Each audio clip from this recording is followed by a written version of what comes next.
Hi, everyone. Welcome to Office Hours. If you are in YouTube watching, you can click on the little link below and you'll end up in Zoom. In Zoom, you can click on the little link below and you will end up in Mukana, and that is where you become a producer. You really drive the show. What we talk about, how we talk about it is really up to you. So we really depend on your questions and your votes. Make sure to vote, because a lot of times, you know, at the end of the hour, we are very committed right now to no question left behind. So we'll get to the questions, but how long we spend on them really depends on how you rank them. So asking those questions during mic checks and early on, and voting on those questions makes a huge difference. If you think that you could actually add to the conversation, be part of the panel, you can get here as early as 6. I can't promise anything between 6 and 6:40. We simply talk about what we talk about. Sometimes it's really on point, and sometimes a little off point, but always interesting. So, but what we're really there to do is be around for you to check out your kit, make sure that everything's ready to go. So definitely join us early to see if everything's working. And then at 6:40, we have the mic checks. You have to be here for the mic checks to be on the panel. So 6:40 a.m. Pacific Standard Time. Start at 7 o'clock with a general discussion.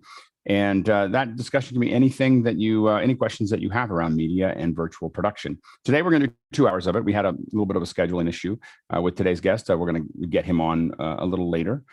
So we'll have that sorted out later, but we're going to do 2 hours of Q&A, preferably some audio questions, but anything is fair game for the next 2 hours.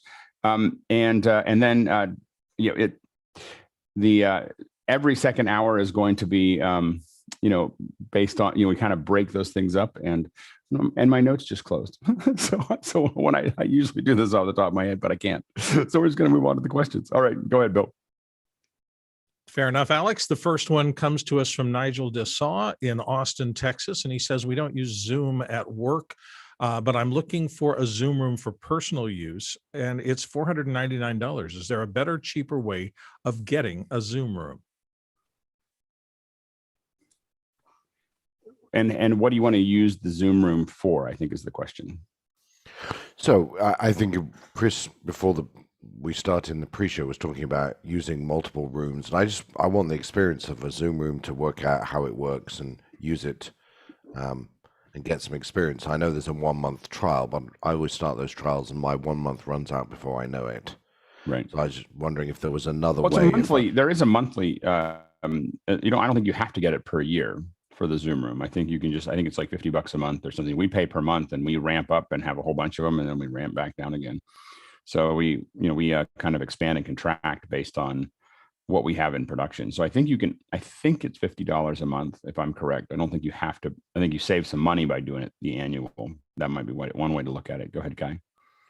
Yeah, that's the way to do it, is with the annual. Otherwise, the only discounts that Zoom provides is for enterprise level customers. That's where the discounts start to drop. The pricing tier, even for businesses, same across the board. So actually today I'll be getting another quote, because I'm going to go up to enterprise, which is a huge leap because it's 100 users. So I might, Nigel, we can talk afterwards, but maybe that's something, if I get a deep enough discount, I might be able to pass it off to some folks around here just to give everybody some crazy deals plus 1080p, which would be amazing.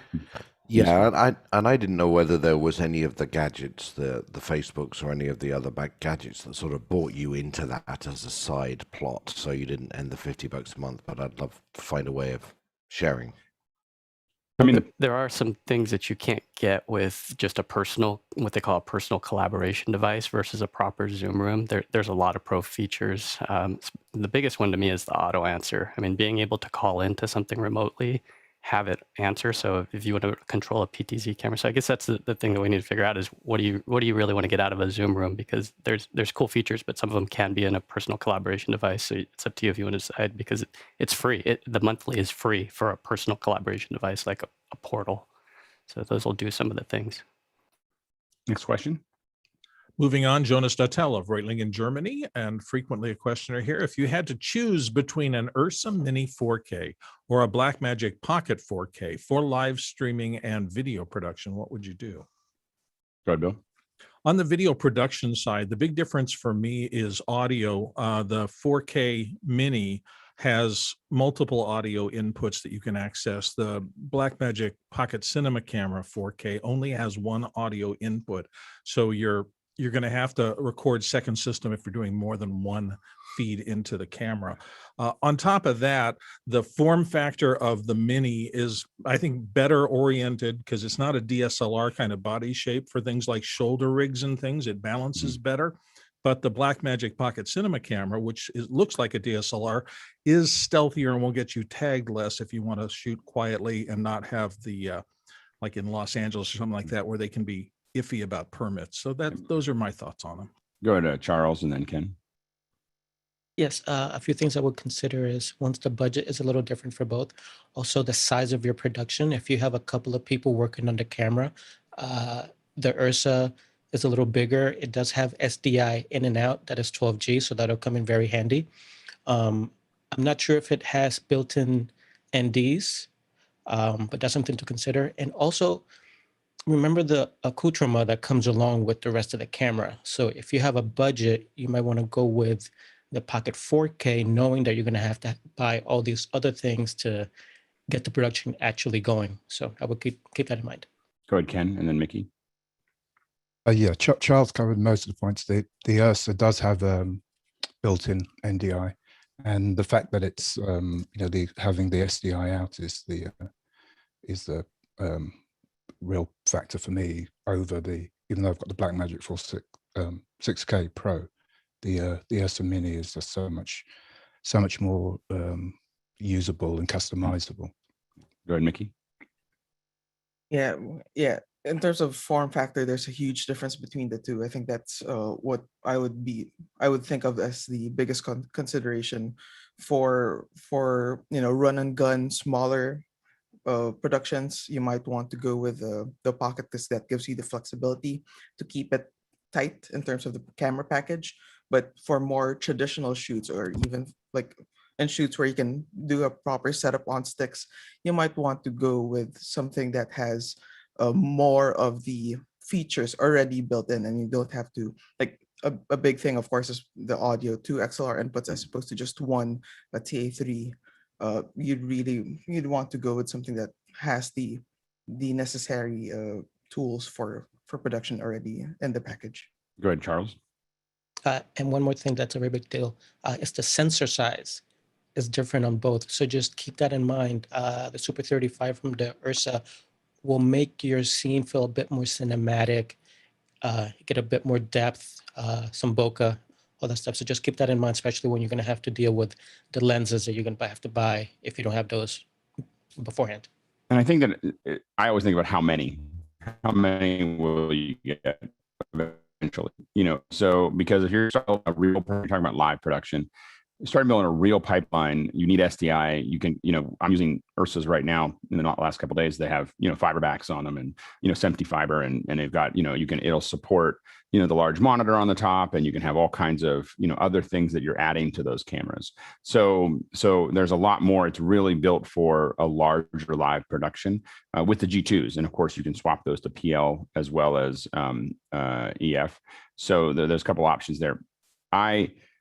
If I thought that I could go between the two, I'd be more tempted I'd look at the 6K or the 6K Pro over the 4K because of the sensor size specifically. I would rather do that. And I have a lot of EF lenses. So it's easier for me to go to that. Go ahead, Guy. Yeah, one of the things I noticed shooting for Mad in the Kitchen on this last episode was that I ran my output monitor, so the only HDMI out, into this ATEM Shogun so I can see what was going on. And then I did out to the switcher. And in the meantime, I lost my tally. So every other weekend I was seeing on air when I was hot. And so I knew that, don't move, you're live. So I lost that. So this time I'm actually going to go ATEM Mini Extreme. But the other thing is on the Ursa, when I shoot with that, I have lens control. Like at the base, you do have power. Yep. For a big lens. So for the Fujinon Cabrio 20-120 that I'm using, I'm able to have servo powered zoom, whereas right now I have none because I have to detap it, which makes my rig really heavy, and I don't want to detap and put a huge monster V-Lock battery. So there's lots of other considerations to look at. So you got to weigh it all It's out. definitely heavier production. I mean, what do I carry around? The 6K, like that's what 6K or 6K Pro. What do I use when I'm doing a real video production with a lot of cameras and they actually need to be, in that kind of environment is the Ursas. So next question. Nate Nicholson of Wake Forest, North Carolina. While testing a setup of 4 laptops using Zoom as a remote cameras going into Vmix via NDI, the audio was way behind the video. Where should I start looking to get these closer in sync? Thankfully, Vmix has a negative delay function for each audio channel. Taking off 1,000 milliseconds seemed to get it close. Go ahead, Guy. Yeah, I'd be looking at how those two are talking to each other. If you have like NDI Access Manager, if there's a straight hop, sounds like, I mean, audio shouldn't be behind video. If anything, audio is always faster than video, so you shouldn't be having the delay. Yeah, that doesn't sound right because I do this all the time. I mean, I have it hooked up right now, and if anything, it should just be a little bit behind, but not 1,000 milliseconds. That's crazy. So if you can use a discovery server, it's inside of the SDK. So you download the SDK, and inside there's an app that's called Discovery Server, and then you just point all of the other computers to that one laptop or desktop machine, and that cleans up a lot of things. And there's some other things that you can set in the switch if you're having problems like IGMP snooping. There's a lot to learn to clean this stuff up, but once you get it going, I mean, NDI is amazing, but a lot of people fall into these traps because it's not properly configured. So you can hit us up in the Discord, and a few of us can detail out some more stuff to look at. Yep. Jeffrey? The other thing to look at is the version of NDI that you're running, because one thing that NewTek doesn't do is they don't tell you the version number. When you go to the download page, it just says get NDI 4. And I think they're at 4.6.1 right now. Make sure all your laptops are on the exact same version of NDI, and look at Vmix to see what version of NDI they support, the latest version, and then try and match that from there. That'll help on that. Other than that, I would look at your computer specs, because you might be running into some bottlenecks there. I think that what you just said the first place I would go is the horsepower of the computer, both the laptops and your Vmix, to see if you're pushing them too hard. So you want to look at what their CPU usage or GPU usage is, and if they're smaller computers, they may have some trouble serving that up. So you just want to kind of think through that as well. Next question. Rupert McRae in Dallas, Texas says on Windows platforms, it's possible to script the Zoom installation using the MSI installer rather than the EXE. Can you predefine all the client settings and enable QoS pocket labeling? Very useful across managed networks. Has anyone tried this? And has a link to that. Rupert, we expect a presentation on how to make this actually work. I don't think anybody's tried it. You're ahead of us, as often is the case. So yeah, hopefully, yeah. Go ahead, Jeffrey. Yeah, I haven't done MSI packaging in a long time. This is something that you can do with almost any program, is to create a file where it just does automatic installs for that. I used to do that when I was doing IT stuff back in the day. So yeah, I'd love to see how it works. Yep. So Rupert, we hope that you keep going with that, and then you come back and let us know how it turned out. Next question. Jonas Nattel, Reutlingen, Michigan, is back with best tool to track or Reutlingen, Germany, best tool to track your time that you spend for a client. So time trackers. Go ahead, Ken. On the Mac, I use Clockify. That's my the app that I use for tracking. Aaron? I've used excuse me, I've used Harvest quite a bit, and I really like it. Harvest, go ahead, Jason. I use an app called Billings from a company called Market Circle, and I love it. And I believe that Fenwick, I think I've talked to him before, I think he uses Harvest as well. No. Next question. Moving on to Patrick Shonis of Little Rock, Arkansas. And Patrick says, what file format and codec is recommended for video playout in Vmix on AWS? The last two H.264 files that were delivered to me for playout caused hiccups and stutters in the stream to Vimeo, yet the source file was clean. Vmix is on a G4DN4XL via Teradici. I would look at frame rate. And I would also, I tend to re-encode everything that someone gives me to playback. So I have my own settings and whatever those is. Now it might be H.264 because little things like how they set the GOPS can make a difference. Those types of things, how aggressively they, so you may end up with something that you may compress at a higher bit rate than what they did for what they delivered to you.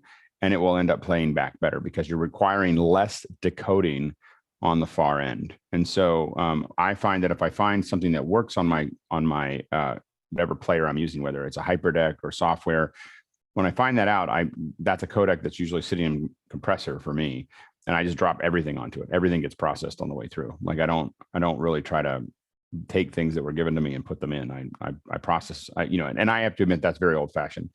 A lot of us have had playout systems for 20 years that you had to do that. So it just became kind of a habit to make that work. My guess is you're having a frame rate issue or it's a long GOPS, those are the two things that are probably the most likely that would cause that. So you're getting 2398 footage that is trying to play at 2997 or you have long GOPS.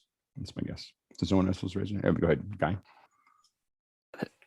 There's one called NewTek Speed HQ 422. It's an AVI format.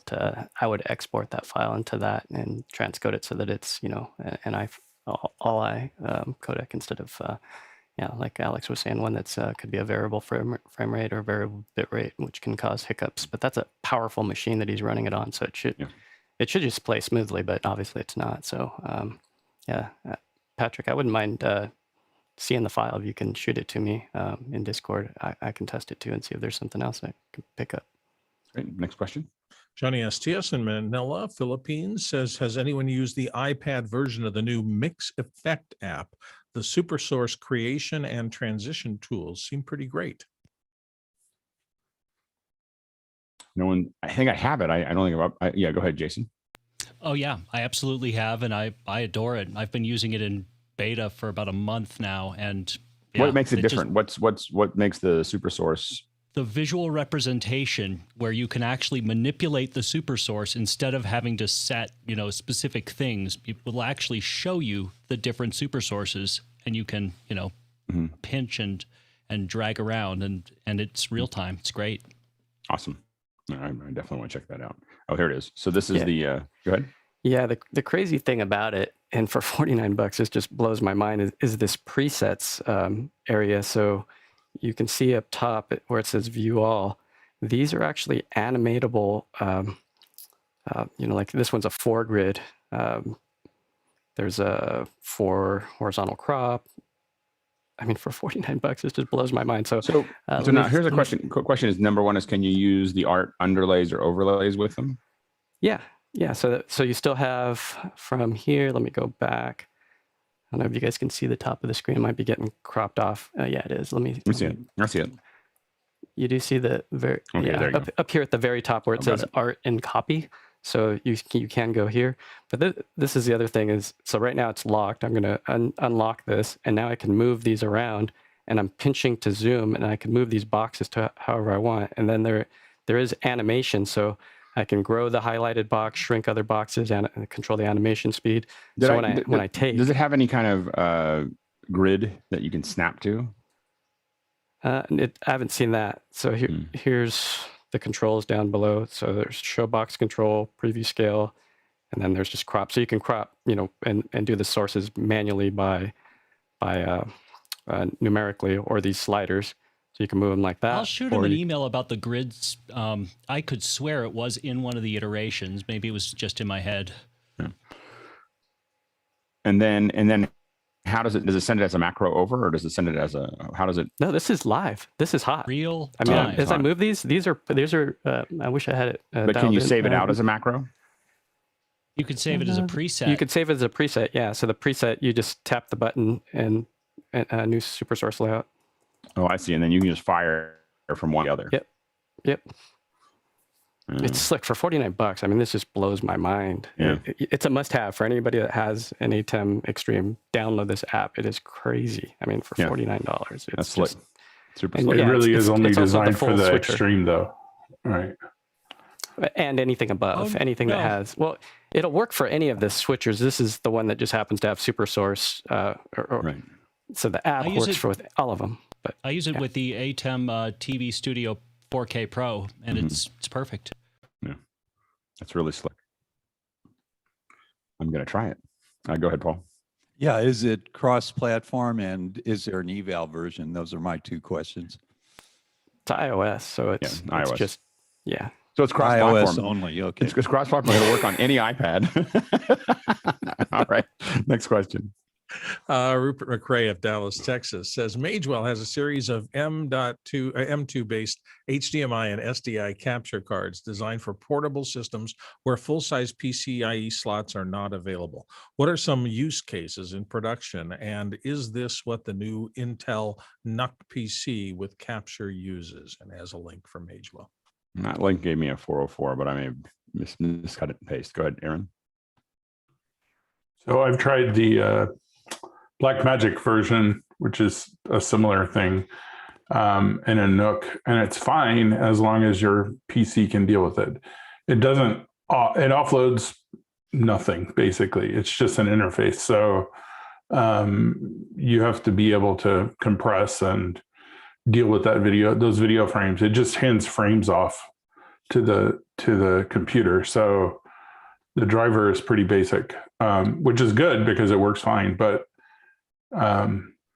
yeah, there's limitations in the NUC because, well, you have you have lower processor speeds. But I think they are using the Magewell cards in the new Intel machines. That's really cool. No, so being able to set something up so that it could capture within that form factor is really interesting. Go ahead, Mickey. Yeah, I would imagine it would come in handy in systems where there are limited PCIe slots, like with small form factor motherboards, where you might only have two slots, one being taken up by a GPU and another taken up by a NIC. So that might come in handy there. And I believe the Intel NUC that has a built-in capture device uses circuitry by AverMedia. Next question. Chris Comfort here in the panel from New York City. For best video playback results on Zoom, should videos be rendered at 30 frames per second, 29.97, or does it not matter? Any other suggested settings? I don't think it matters. I don't think you're going to get any better frame rate between 30 and 29. I do everything at 29.97 because I have to deal with so many other formats and so many other things to do.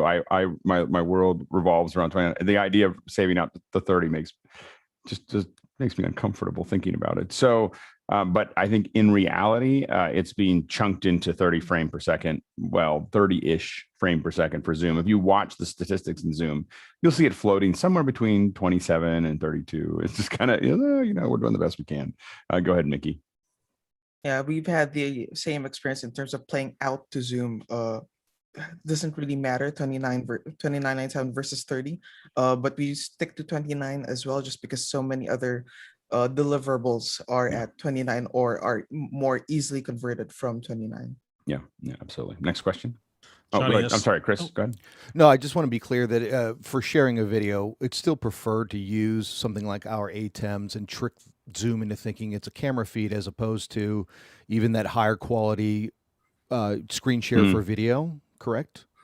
Yeah, I mean, I think you'll get better playback through what it thinks is a camera, but I haven't tested them head to head. Like just put two inputs in and done the same thing to it. So that's another test that we should do.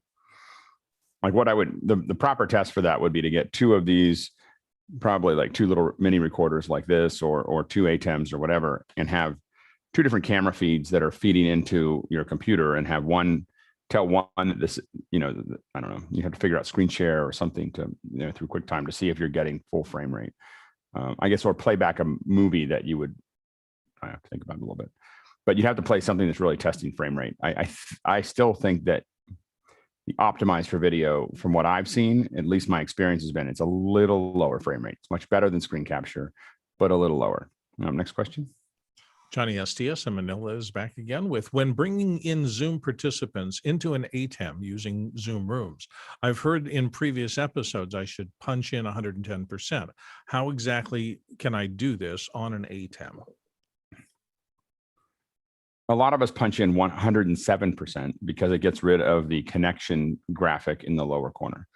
So that's the so that's it's 107% most of the time. It can be 105, but 107 is safe to get rid of most of your graphics there. And I think Charles is Guy is scaling Charles right now. There we go. So anyway, so that's and I think that is in your DVE. Is that what you're using, Guy? This one I'm actually using Vmix, but yeah, I would use the let me swap over so that I've got two Charleses. Sorry, let me, get back to me. Yeah, that was using Vmix, but I would use the DV, the move. It's in this. What do you call that? I have a whole tutorial on it. Now I'm forgetting the name of it. Well, upstream key, but there's one that's what's the one that has the macro where you can run to? It's the DVE that allows you to scale. Basically, I go to 1.07 on that. Right. It's in the upstream key. Yeah. Does that only work on the Extreme, or is that also available on the ATEM Mini line? It works in the ATEM Mini. Yep. I've definitely done a little scale up specifically to scale this graphic up a little bit for streaming. Yeah. So it absolutely works on the Mini. Next question. Dave Ogden of Johnson, where's my cursor? Johnson, Colorado says, I just ordered a Blackmagic Pocket 4K for our church. Once I get the settings set for our system, will it keep those settings when I power it up again the next weekend? All right, it shouldn't. Yeah, go ahead, Roscoe. Yeah, and you don't, if it's got an ATEM Mini, or I'm sorry, yeah, an ATEM Mini or any of the ATEM line, it will also send the settings back to the camera if you save and restore them. Yeah, and sometimes you can end up fighting with it. So you have to decide where you're gonna who's gonna. But if you're gonna set it in the ATEM Mini, you just need to know that you need to save those ATEM Mini settings, because when it talks back to it, even all the way down to like shutter speed, the ATEM Mini will keep on telling the camera when to that it needs to change, and the camera will follow the ATEM Mini regardless of what you set. Go ahead, Mickey. Yeah, exactly. We've had a few situations where operators start to preset the cameras before the switcher is set up, and then they plug in the switcher, and everything they did is gone because it leads from the ATEM. Yesterday, I was trying to change a shutter speed on an Ursa, and I'm sitting there changing it, and it keeps on changing back, and I'm like, finally, I was like, Nate, can you go into the switcher and change the shutter speed in this camera? Like it was like, Bill. Those restore settings also extend to things like graphics, because it will repopulate your media pool if you have added some stuff and you accidentally said, I'm just going to refresh it and save it. Next time you come back, your graphics will all change in the media pool. So it holds a lot of data in there. So be careful when you image your ATEM. Talak? If you find that your media is not being saved, that means that you're on a very old firmware. So check to see where you are in your firmware upgrade. Next question. Aaron Huslidge of Durham, North Carolina says, how do you decide between renting and buying an expensive piece of equipment? How fast will I pay it off?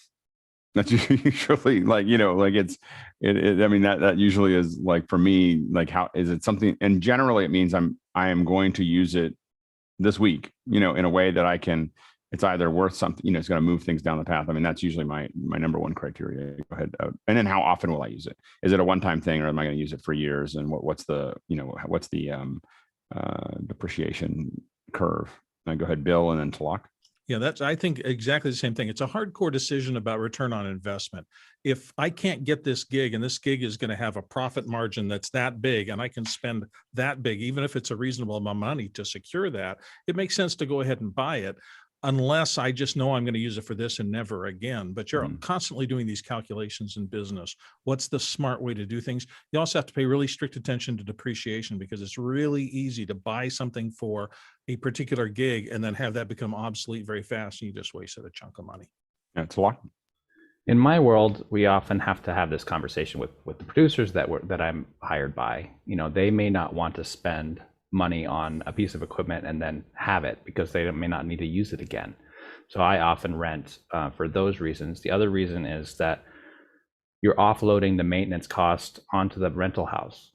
So if you and you're also, the problem is that you're also assuming that they're going to maintain it. One of the biggest reasons that we bought so much hardware, I had a 10,000 foot warehouse at one time full of hardware is because I knew how we took care of our gear, and people knew in my office that I would get upset if there were scratches on it, and so there was when you get it from, rental house, a lot of times it looks like it had been dunked in water and drug along the road and everything else. And so that's one of the challenges with with projectors and with high-end moving lights. Oftentimes we stick with rental houses because it actually costs a lot of money to maintain moving lights.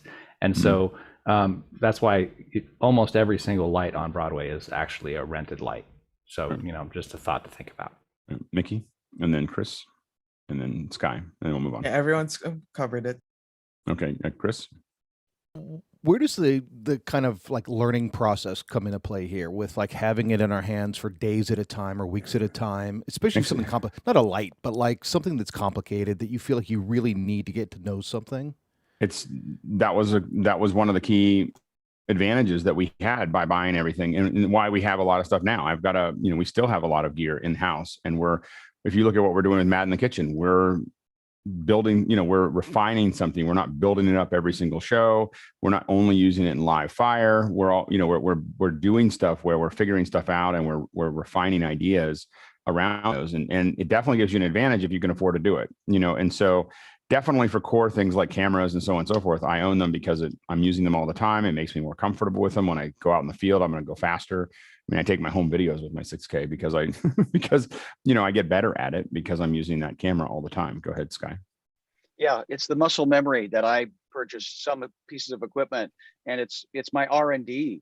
It's my prototyping and getting familiar with where the buttons are. Also, I know there is a calculation for rental of how much something would cost. You mentioned earlier about depreciation.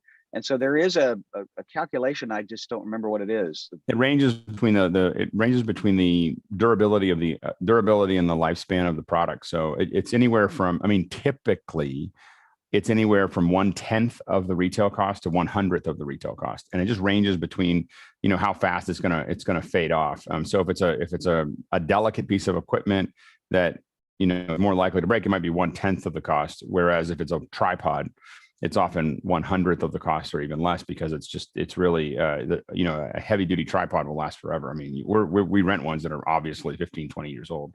Go ahead, Mickey. Yeah, on that topic, like would say, for example, cameras, sometimes it tends to be like a flavor of the month kind of thing, where in like 3 months from now, everyone wants the new shiny. But if you compare that to microphones, for instance, the 416 has been around for decades, and that takes a lot longer to depreciate. Thus, you could spread out the ROI on that a bit longer. And going back to what Chris Comfort was saying regarding like being able to be very familiar with the equipment, that's where aside from, of course, acquiring that piece of equipment, it really comes in handy to have a very good relationship with the local vendors and also other local suppliers or rental houses, and they can help you with getting familiar with those pieces of equipment. And becoming a repeat rental, like working with the same rental house over and over and over again, especially mom and pop ones, at least to start, when you're a bigger fish, when you say, hey, I need something fixed or done or whatever, things move faster. Bill, did you have something else? And then we'll go to Roscoe and Chris. No, I'm fine. It was covered by the people. Okay, Roscoe and then Chris. Yeah, configuration used to matter to me too. If something had a dip switch, I know those have been replaced by computers oftentimes. If it had a dip switch, I wanted to own it, because the amount of time it took to find the manual, figure out exactly what the settings were, it just, a lot of times, if there's a lot of configuration involved, I would like to own that piece of equipment rather than have to reset it every time I get my hands on it. And one of the luxuries we had was because we have the gear when we build it out, we can build it over slow curves. So we don't have to build, everything on site. We would build something, we'd build the kit for what's going to go on site. Like for Dreamforce, we would have, 12 kits that had to go out in different rooms and different locations and everything else. Those would be built for a month, and then they were all fibered together exactly in this exact configuration they're going to be in one big room, giant room with a whole bunch of systems all tied back into the master control. And we're checking everything and making sure everything's working, but that's all happening off-site, not on union hours, so by the time it goes out, it's wrapped and it just shows up. I assume you charged for that setup time. as well. Yeah, absolutely. Yeah. I mean, but it was much less expensive to do it that way than to have, a staff of 40 or 50 local 16 putting it together on site and hoping that it works. Sure. Chris.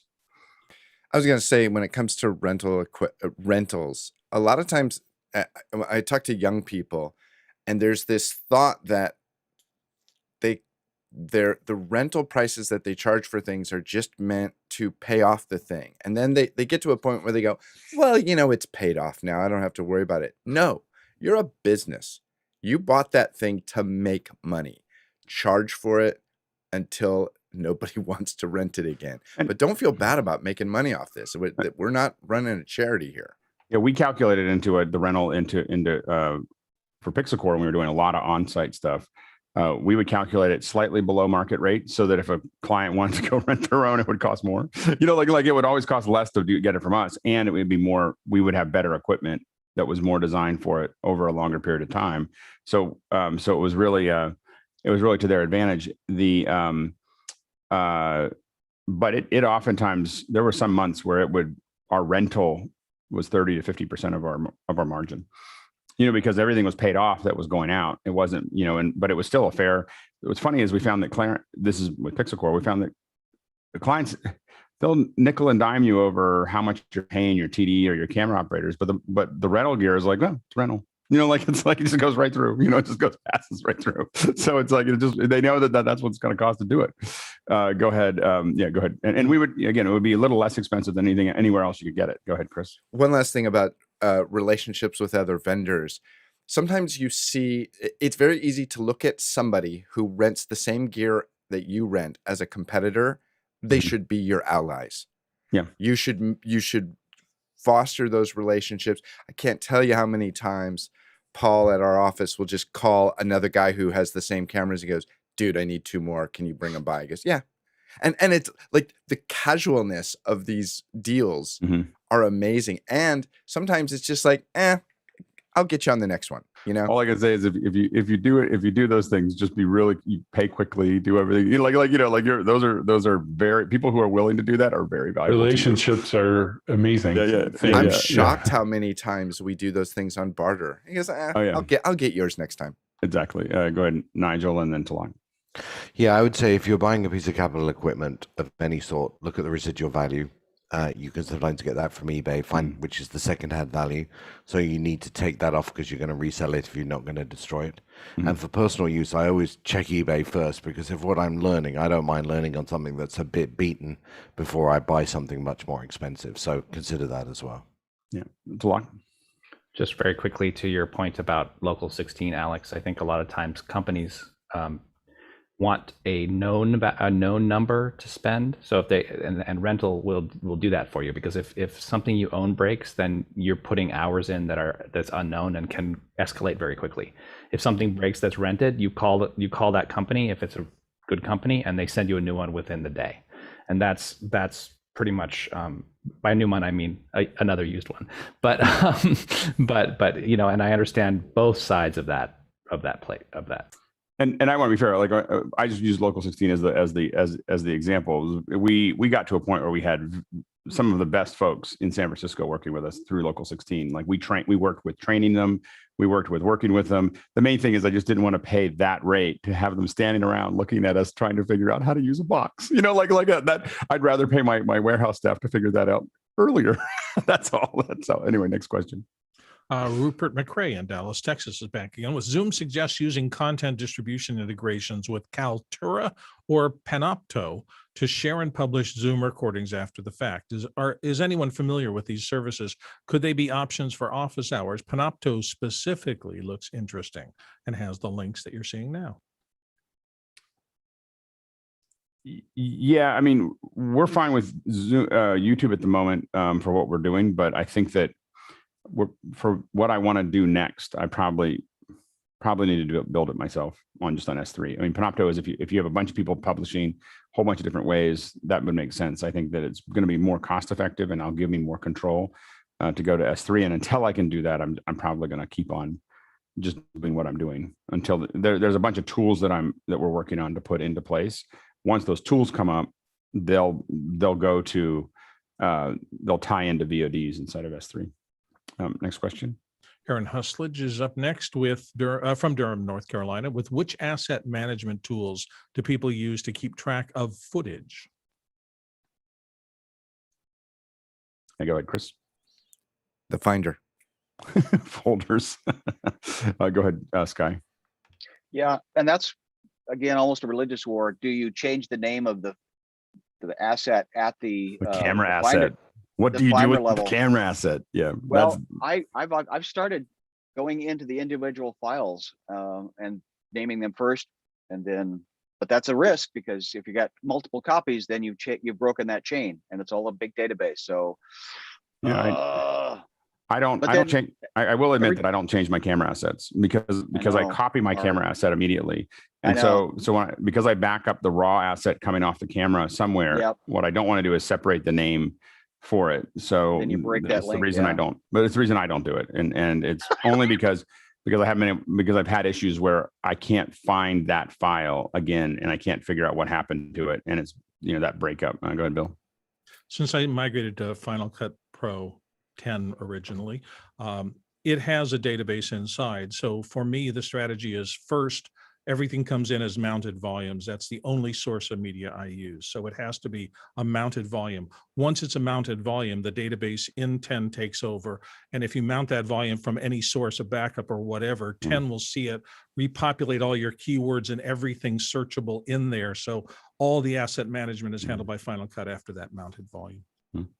And as long as you're staying inside the Final Cut universe, that's a brilliant thing. But if you're why would you go somewhere else? Like, why would you do that? Come on. What's the Come point? on. I work in the Come real on. world. Dolby Vision. I love it. Yeah. I'm curious though about like if you're sharing assets amongst people, do you have like some cloud service that you use to do that, or other than just a file transfer? If you go online, there are people doing gigantic, like Metronome in Denmark has got like 1,000 editors working constantly. We're starting to evolve here. Raise our hands. Raise your hand if you're going to talk. We started to evolve there. Go ahead, Chris. Sorry. Yeah, the naming camera media is a religious war. The best way to share a bunch of media, even very large files, I did it in January quite extensively, was Frame. We just made our project folder be our Frame project. But it's not the cheapest solution to do that. But when you're doing a big project and you got a bunch of people and they're all going back and forth and you need to have speed and you need to make it work, Frame just solves it. And it's super fast and you're able to move files along. Okay, next question. We're going to keep moving. Okay, we're going to move on. Chris Widener of Lafayette, Indiana says, I'm looking for a good HDMI patch panel for a rack case, looking for 10 to 24 ports. Any recommendations or things to avoid? Something with good spacing for having RJ45 and XLR would be great. Yeah, go ahead, Mickey. What you might want to look for are patch panels that are designed for the Neutrik D series type of connectors. Those connectors are the standard tall rectangular ones. This one is a male XLR and here's a female one. He just has them sitting around on the desk. I just want to point out, he just has them sitting around on the desk. It's amazing. You can get them with HDMI connectors as well, and also Ethercon or Ethernet connectors. You can get them in, I think each 1U rack unit can fit up to 12 D style connectors. And you can get them from places like MarkerTech, from companies like Whirlwind and such. Yeah. We use exactly that, what Mickey said. All right, next question. Lock Lopez Waterman of New York and a panelist here often, I think today, says, what's your favorite preamp? Do any of you use dedicated inline preamps or mostly on mixers and mix pre's?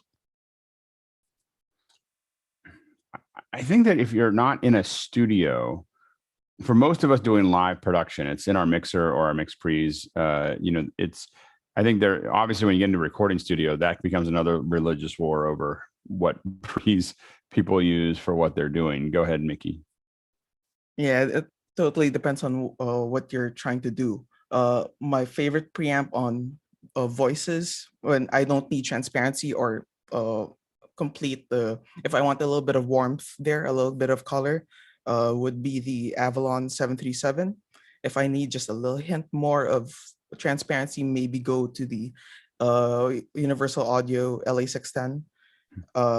If I need to match production dialogue, which are most of the times recorded with Sound Devices gear, I use a Sound Devices 7440 in the studio for ADR, just because it would make it easier to match ADR with production sound and make it a smoother transition. But yeah, end of the day, it depends what I'm trying to get. Every preamp has their own signature to it, so it depends. And by the way, for the producers, if we were only doing 1 hour of general Q&A, you would have the perfect number of questions. But we're doing 2 hours of Q&A, so I'm going to put the challenge out to you to ask more questions, because otherwise it'll be a shorter day. We'll start the post show early, or we'll sit and talk about something at the end that has nothing to do with what you asked. And you're the producers; you don't want to let your panel just go running off into the field. So look at what happens in the pre-show. All right, next question. Jason Panks in Nashville, Tennessee says, what are some ideas or use cases panelists have for the new M1 iPad Pro with Thunderbolt? Go ahead, Charles. So I have a few cases. The first one is dealing with clients as I do my color correction. The first thing that I'm going to do is I'm going to match that to my Flander Scientific, and I need to know where it sits, because I know a lot of the producers that I work with are going to be buying this, or they already have it or ordered. So I have a better understanding of what they're looking at. Usually that's where we have a misconnection. But if they have that, I know what they're looking at. I have a good reference and we have a good place. The second is the new technology from Apple with the mini lights and the LEDs. On that 12-inch, there's going to be 2,500 zones. Now, on the top end for monitors, the Flander Scientific XM310, which is a 32-inch monitor, has slightly over 2,000 zones. So Apple, in almost a quarter of the size, has a bit more zones. So I'm very interested in seeing how that is going to be represented if they get the algorithm right with like fast-moving lights. Also, how close it gets to the way that an OLED for color correction looks, because still the king for color correction is the Sony X300 that was an OLED, because from any angle it looked correct. The 310 from Sony, which is their newer one, as soon as you got off angle just a little bit, it became a little yellow and it lost contrast, which drove a lot of colorists mad. So if Apple can get this to look as close to an OLED as possible, this is going to be a very big win. That's going to be my main thing. I think the Thunderbolt is just like a bonus for me. And for me, I'm going to wait for, I already bought one, but I'm going to wait to find out what Charles thinks as far as like how close is it to the Flanders, because I'm really interested in using it as my DaVinci, Resolve playout. Like I just want to be able to play it out and take a look at it over there and see and have a sense that it's really working. And that's one of the reasons that I was asking about a couple weeks ago, like what are great surround headphones, because one of the things I want to be able to do is originate Vision Atmos on the road. And so being able to have a monitor and having headphones that really work, and it's not gonna be perfect. It's not like I'm in a studio, but the idea that I could get pretty close to it is something I'm super interested in. And so I think that this iPad, and I skipped the last Pro, so I don't have any LiDAR on my current iPad Pro. So I'm looking forward to that as well. Go ahead, Chris. What is the method of wiring? By the way, I'm sorry, it's late. How will you wire that to resolve an iPad? Should be a USB-C, and then sidecar. Sidecar. Now, do we know, is there any degradation or shifting through sidecar? Go ahead, Charles. Sorry. Yeah, so I already have a bunch of friends that use it in sidecar mode. And from their point of view, it's actually no degradation from what they can see. And they're comparing it to their professional monitors there. So that gives me a good sign, that it's going to be good. I will try the sidecar, and I will also try just to hardwire it, because I just like hardwiring things when I'm in my studio. But yeah.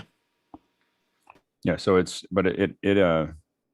pretty exciting piece of hardware. And then the question that I have really that I don't know the answer to is whether Apple will. I don't think that Apple's going to currently move Mac OS, over to the M1 iPad, but I wouldn't be surprised if we saw the ability to run Mac OS apps on the iPad, an M1. There's all the hardware supports there to do that. So then you just have a little button that says Final Cut Pro, and you can click on it. So that with a good keyboard and mouse is a pretty slick, way to travel, and do work. So I definitely spent, I didn't go crazy. I didn't buy a 2 terabyte drive or whatever, a 1 terabyte drive. I am hoping that the new iPad becomes 80-90% of my mobile computing, that I have, bigger computers at home, bigger computer at work. But when I go in the road, that's pretty much what I use. But that last little piece will be Mac OS, Mac apps running on an M1 iPad, which wouldn't happen until the next OS, which won't come out until June. Sky. Well, that's why I'm very excited about what LumaTouch is doing. It's because while they started on the iPad, but they can now run on the M1. So my gut says because Surface has now proven its ability, and it's again that I work with so many Windows people that they touch my laptop and go, why can't I do this on a Mac? And it's like, well, because that's called an iPad. And I think that the interesting thing will be to see is that if all of those, if Apple's able to say in June, everything that's been updated to M1 will now run on your iPad, it would be pretty slick, as far as all the different things that we can do with it. So, but I don't know if that's going to happen or not. Go ahead, Guy. I'm going to use it for the same thing that I'm doing right now. So I got a little bit better demo now. But sorry, Charles, to put you in Madeline's box, but this is that MixEffect app. So now it's a little better demo. As I'm moving this around, you can see what's happening in real time. And if I click one of those other presets, so this is my MITK preset that properly puts them in the box, but you can see how it's moving as I touch these. They're flying around. So again, this is $49 for this app, and all these presets are in here. So I'll be using it for this same app. So get the MixEffect Pro app. Sorry, I was just thinking about how to do something really cool when I started to do that. All right, we'll work on that. All right. Next question. Brandon Kalinowski says, Alex mentioned running 2 fiber routes. Are these covering different cameras? And if not, how is one camera being sent over multiple fiber paths? So usually what happens is that we do split them. So a lot of the fiber connectors we have loop throughs. So you might loop one to the other. So you can loop it there, or you can put it in a distro, or some cameras will have 2 outputs. So there's you can do a couple different ways of getting those out of the cameras, depending on what camera you have. So you are splitting it somewhere at the camera, and then we're putting it into two different routes. And I think when I talked about that before, for really high profile can't fail, and especially when there's a lot of heavy builds, so this is like a big set build or something like that, we often run 2 fiber routes to the camera, to each camera, and they take literally, when they leave the camera, they go 2 different directions, and they go they take an entirely different route as far away from each other as possible and come back to where we need them. And the reason for that is because a good example is at CES a couple years ago, we were shooting at the Panasonic booth, and they hadn't finished. We had to lay the fiber in December, so and then they still had to put down the floor, and they cut about a third of our fiber with the now all the cameras worked because I ran 2 runs. So fortunately they didn't cut 2 of everything, but they did cut one of about a third of them, and so there were definitely hits that we wouldn't have had had we not run multiple paths. And that's just forklifts and things like that. That's just the reality of those types of things. We've had fiber boxes get crushed. The biggest thing is just fiber getting cut. Stuck in doors, turns out. Fiber won't break. Like a TAC-12 won't break when you close the door on it, when Secret Service closes the door on it specifically, not that I'm bitter. But it will bend it. It'll put it on a really hard turn, and then it won't go around. So if you have another one that went some other direction, then you're better off. Next question. TJ Asher here from the panel most days in Minneapolis, Minnesota says, Victor picked up a new microphone from Warm Audio that is a copy of the AKG 414. How can one company essentially copy the design and replicate the circuitry of another brand's microphone? That's the way patents work. So the idea behind patents, in which we've kind of, I think a lot of us have forgotten, was the goal was to move technology forward and create an environment that allows the inventor to have a certain amount of exclusivity in return for it going into the public domain over some period of time that everyone can use it. So the reason that you had to describe exactly what you're doing was so that other people could eventually use it on their own without having to pay any kind of royalty for it, that it would be open. And that was the trade-off. And so for, I believe in the United States, it's 14 years, it's 7 years. And then I think you have to re-up or whatever to get the other 7. And, you know, copyright, we decided to, well, Disney decided that we shouldn't do that. So, you know, Disney decided, like, how long can we keep control of the mouse? So, forever is what they're doing. And so the reason that we haven't seen anything go into the public domain, you know, since Mickey Mouse was born, that's when all public domain content ended, except for Creative Commons. We do that. So the reason that you can do that is a lot of these mics haven't changed in design in a long time. And so a company like Warm Audio can go literally dig through the patents, look at exactly what they patented to do it. Now, some companies, as a result, don't patent their work. What they do is they keep it secret. You know, they just don't, you know, those are trade secrets. And so they don't tell you, they don't patent how they do it, because that means that they're going to be able to theoretically keep it. But then you're assuming that someone can't just, in a piece of hardware, that's very hard, because someone can just take it, tear it apart, figure out how you built it. And especially in an environment where we build things all over the world, we're sourcing the same chips, we're sourcing the same whatever. It's not that hard to build it up. So you have to be protected by a patent. And then that gives you a head start. You have to make your money in 14 years, and a lot of times in 14 years, you have to change the patent slightly. Then you get another 14 years. You repatent something that is a slight change or update or modification. Go ahead, Nigel.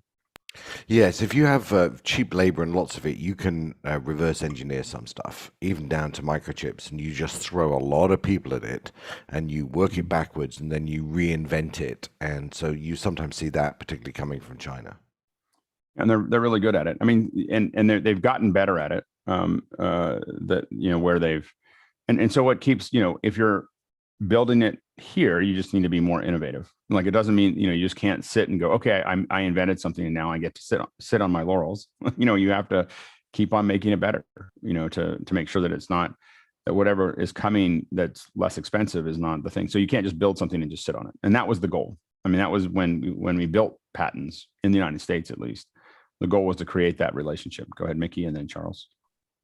Yeah, I would imagine a company like a Warm Audio would be breaking down the 414 and looking at how the diaphragm is designed and reverse engineer it. And nowadays it's a lot easier to do. It's not so much of a trial and error system anymore, because it's so much easier now to do scientific tests on the response of microphones. So in the past, you would try different filtering capacitors and, you know, see what gets you closer. But now you can actually test it out and do the math on it quite easily. Charles? Yeah, one thing that I found very interesting looking at patents myself was that it's a very American-centric thing. When I would go to Asia, the concept of a patent it wasn't there. Like, the culture is very different. There was just, you get something, you see if you can make it better, and it's almost handed off to the next person to see what they could do with it.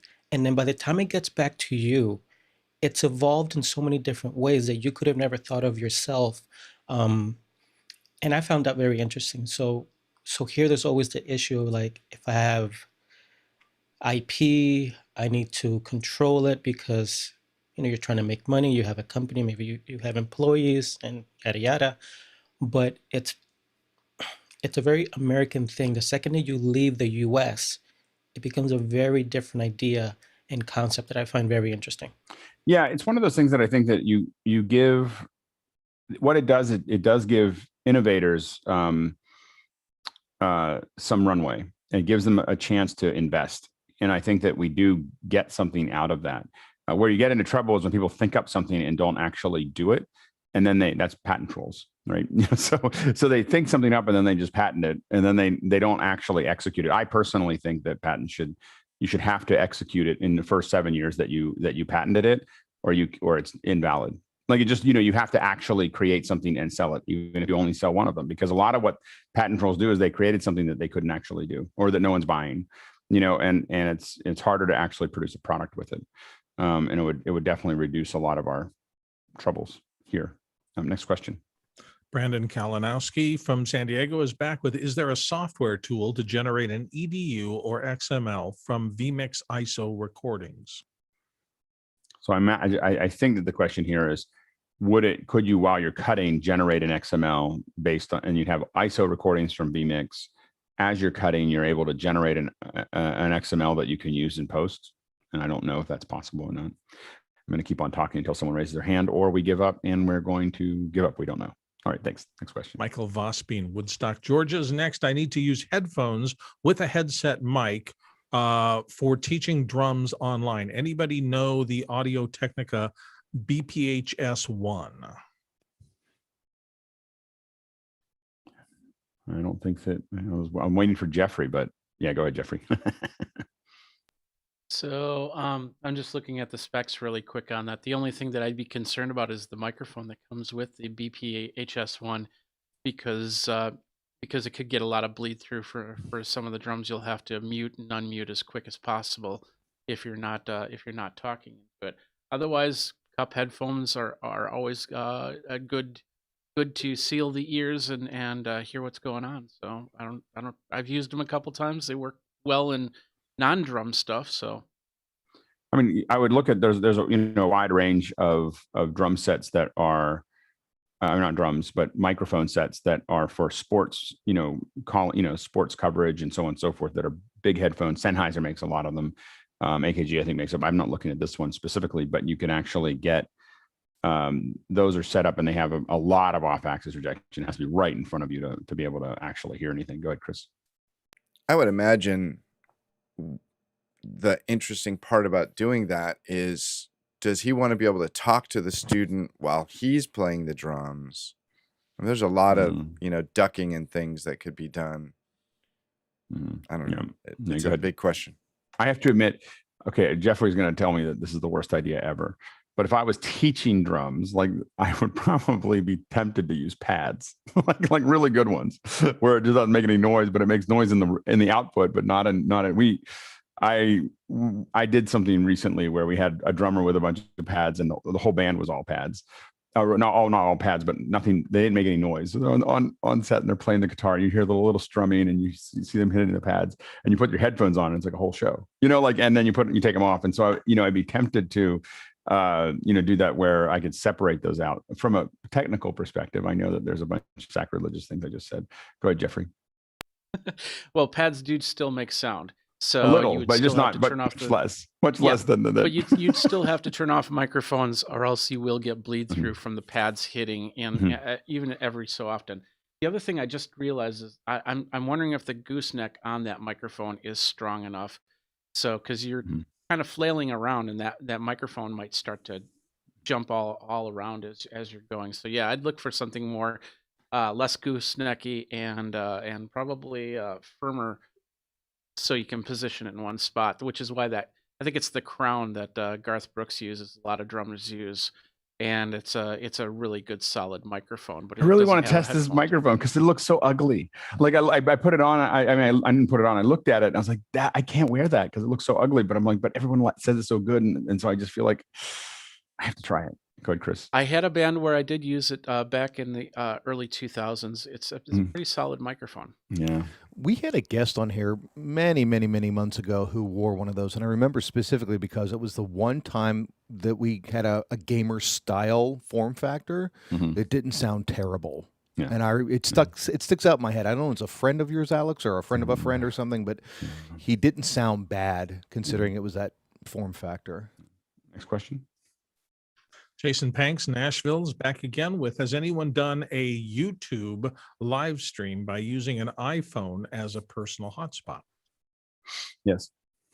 For fun, but not for business. But it totally works. I mean, if you do a speed test on your iPhone, and if you're getting relatively good speeds, you have a pretty good chance. You may drop a little bit here and there, but I've done personal live streams that worked perfectly well with a cellular connection. What doesn't work perfectly well are Zoom or Hangouts or real time, because there's no room for error. So when the cellular goes back and forth a little bit, you may drop some frames.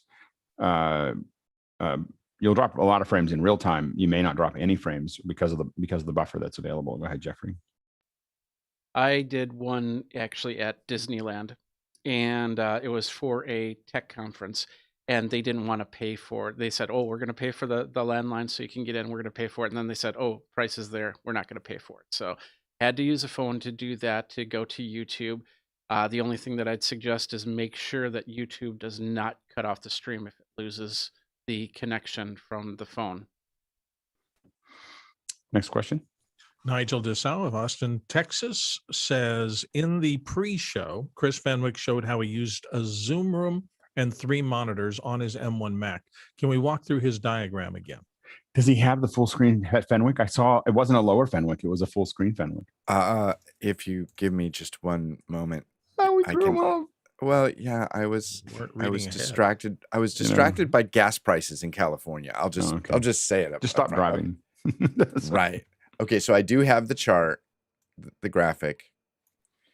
It looks like this. It's you don't see full size Fenwicks very often. I mean, mostly we've been in where we have is just it's lower Fenwicks. And so this is now. If you're interested, by the way, in my audio chain, it would be this. There's a lower Fenwick and a full-size Fenwick. It's the first. So the trick with the M1, and I've said this a million times, but the trick with the M1 is that Apple artificially limits the number of displays that the computer can support to 2. And a Zoom room outputs 3 screens. Or up to 3 screens. So what you have to do is you have to trick it, and you have to use a device from a company called Pluggable that utilizes a technology called Display Link. And Display Link takes USB and it makes it into HDMI displays. And by doing so, you can get screen number 3 and 4 out of that thing. Now, I also happen to have over here my Apple remote desktop, and showing that this is the outputs from screen 1, screen 2, and screen 3. Apple remote desktop allows me to look at that M1 that is right here, and I can then control each of these separately. And actually, to go one step further, if I show you, I believe I'm showing you. Yeah, there's my screen. Here's my ARD screens, and I can, on my ATEM, which is down here, and here's the screens. Here, I'll jiggle them so you can't miss them in the display. And but there is screen 1, screen 2, and screen 3 in the ATEM, and there's the extreme ISO right there. What's that little box that you had there? That is the $150 box in that Fenwick. That's the pluggable device, and the it is a device. It's not a software. It's a device. So you that is correct. Yeah, it's a little box. It's USB 3 out of the Mac Mini, and it then technically it says it will give you 3 HDMI outputs, which I thought in my mind it was like, oh, how nice, 1, 2, 3 into 1, 2, 3 of the thing. But as it turns out, it works more reliably if I take 1 HDMI out from the Mac Mini and 2 off of the pluggable device, but it does allow me to get all 3 screens from the Zoom room into my ATEM ISO. And I've currently upgraded the ISO to the extreme. It's very interesting. It's super compact. It's not like 090 tech, but it No, gives me a lot of capabilities on a IKEA desk in my 400 square foot studio apartment. Yeah. Very interesting. Yeah, go ahead, Talk. Chris, do you think it's stable and reliable enough to do maybe some projection work with it?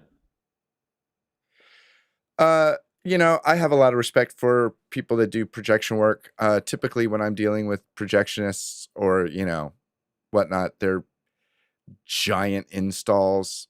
I don't think that they would, unless it's like a budget I'm not show. asking what they would like. I'm asking if you think it would work. Well, I will tell you, I sit down with our biggest clients, most important clients to our company, and I record interviews through it. And I'm very pleased with what I get out of it. Thank you very much. It's not that there are some idiosyncrasies, and if you're actually doing it, contact me offline, or, you know, I can go through the little tiny details, but, you know, not the least of which is you can't get rid of that little icon in the corner, so you got to blow it up to 105%. And there's some other stuff that's introduced by the Zoom room. Oh, you're talking about the icon from Zoom, not the icon from the pluggables dock. No, pluggable doesn't disrupt the image at all. Go ahead, Sky, and then Mickey. The power supply, I'm wondering if that does it have its own power supply? Because you said rather than using all three spigots, you only really trust the two. So I'm wondering if it's it does. It has some sort of a wall wart, as I recall, or a cable wart. Yeah, it has. Because that's what I'm finding with the Apple device. If I use HDMI out of my phone into the little Apple device, if I don't power that, I don't get the signal as strong, especially if I'm running like a 20-foot HDMI cable. Next question, or Mickey, sorry. Yeah, the display link protocol taxes the CPU as opposed to taxes the GPU, and that's how it generates the other display outputs via USB. I've never looked at the what's it called, activity monitor. I'm going to do that right now. Next question comes from Jonas Dattel of Reutlingen, Germany, who was here earlier in question land and now comes in with, for Vmix, and are AMD Ryzen 7 CPUs good enough, or are there advantages to going with an Intel CPU? Go ahead, Jeffrey. So Vmix, their minimum system requirements when it comes to AMD is a Ryzen 5 chip. So Ryzen 7 comes 8 cores, 16 threads. At the best, I think you can get less than that on a 7, but 8 and 16. Intel was going up in cores, and then they went back. Their latest generation is only 8 cores, 16 threads, but you can get up to 5.3 gigahertz on there. So Vmix will work fine on the Ryzen 7. And if you need more cores, the reason why you would need more cores is if you decide to do more stuff on your computer, like bringing in multiple Zoom windows, or doing screen scrapes or anything like that, and just texting more on your computer. So otherwise it would work fine. Next question. Andrew Moyer, Oakville, Ontario, Canada, is here next. You talked about using the new M1 iPad Pro for traveling. What about Zoom? Can you use an external camera? Will it still be 640 by 480 in terms of an image coming from it? We don't know. We don't know yet. I mean, it's an M1. It's got a USB, or it's got a Thunderbolt connection. There's no reason why it can't take an external camera. There's no reason why it can't be plugged into an ATEM and just get a feed from it. So I think that it's just a question of what libraries are exposed to us in June. Go ahead, Charles. That is, I think, number 10 or 11 on my list to test out with this thing. I'm going to unplug it from my laptop, and I'm just going to plug it into the iPad, and I'm just going to see what happens. Yep. So. Yeah, and again, I think that it's going to be really interesting. I'm excited about June just because the iPad's going to come out, is going to be shipping and being delivered right before WWDC, and I'm hoping that we're going to see that a whole bunch of new things are unlocked. the special powers. Go ahead, Guy, and then Chris.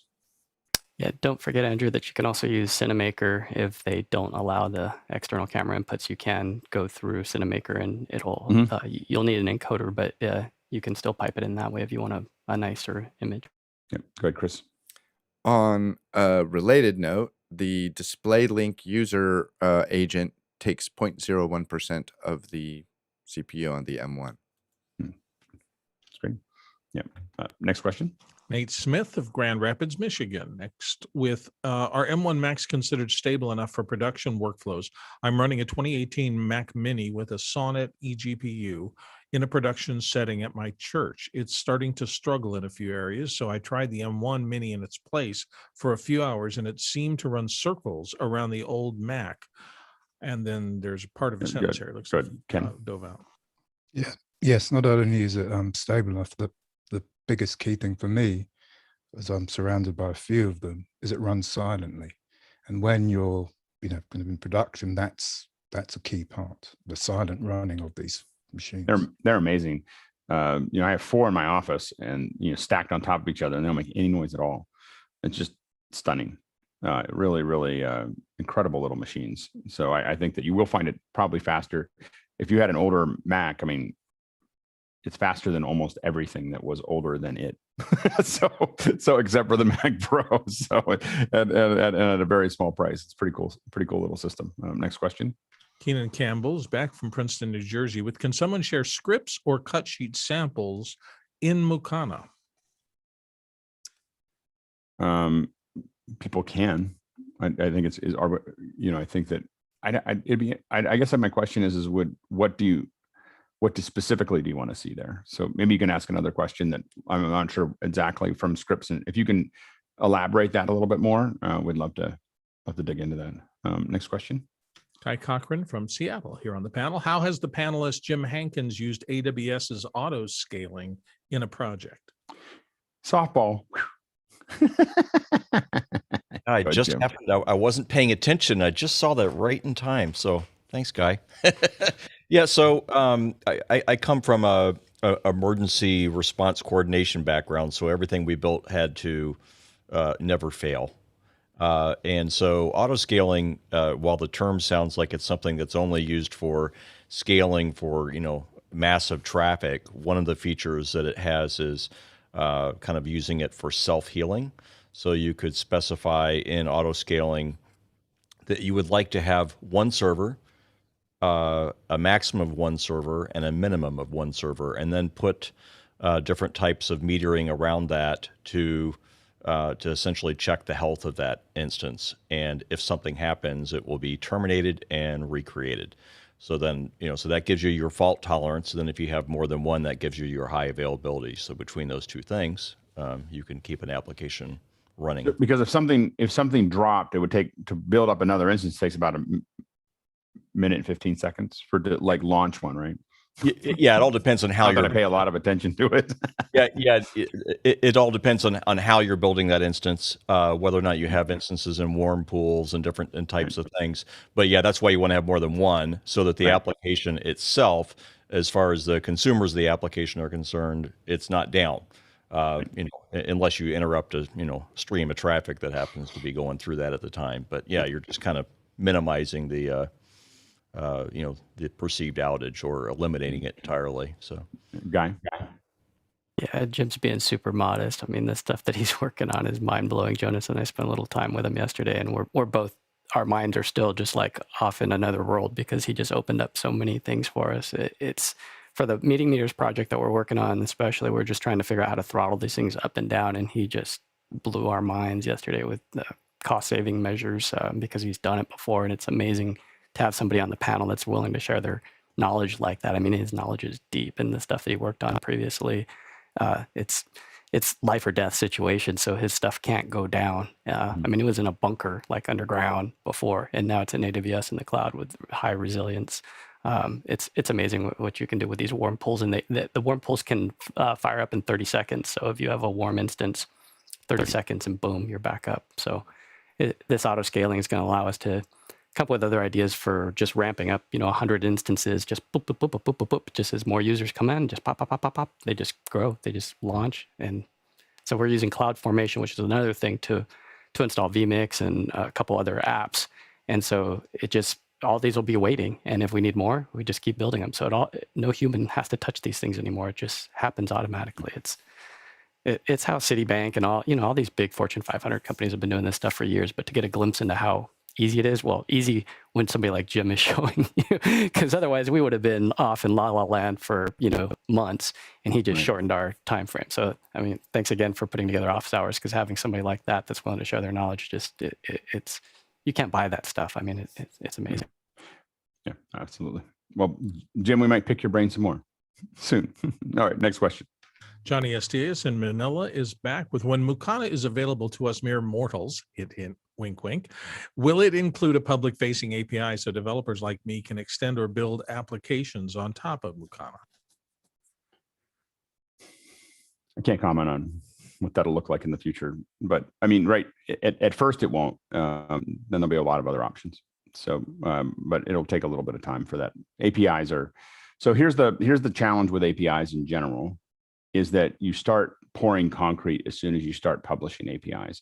It's why people don't generally publish them immediately. It's because now you have people who have now built dependencies on how you're integrating with it, and it lowers your ability to innovate, because you'll have a bunch of developers get really upset when you start changing how it works.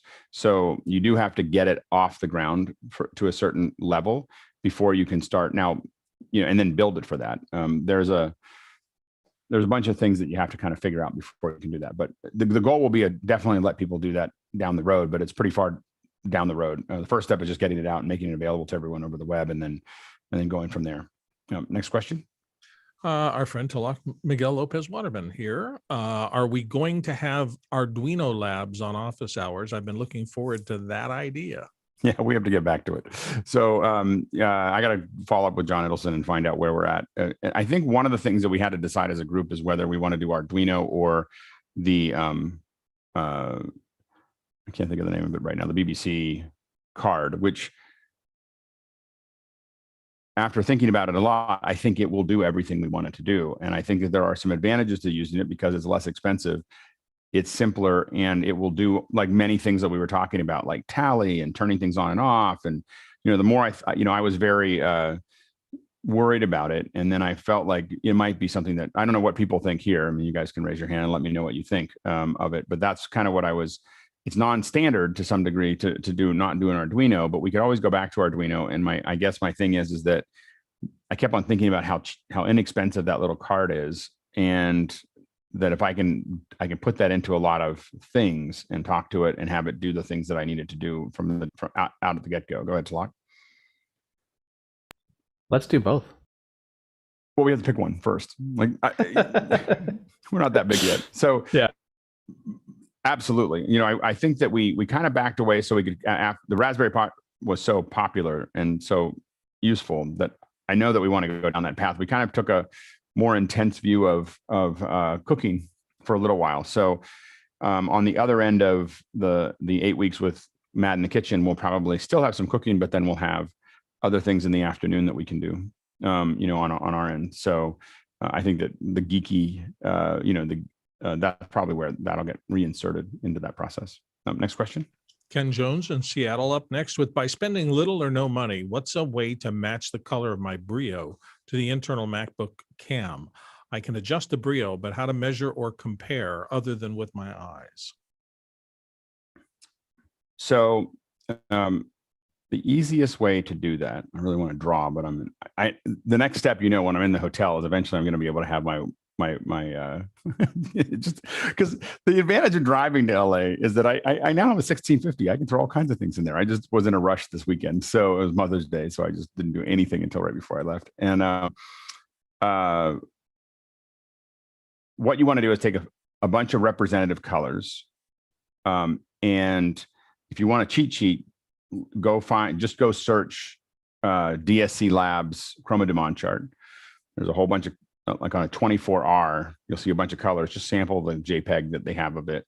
That'll give you a rough idea of the colors that are useful. They're not going to be as accurate. They're not going to replace a DSC Labs chart, but it'll give you an idea of some representative colors that you can use. Put them in a long line, and I steal some of this from Benjamin, who thought this up, because I do it in a square, but he was like, "Oh, I'm just going to put it in a line," and he's totally right.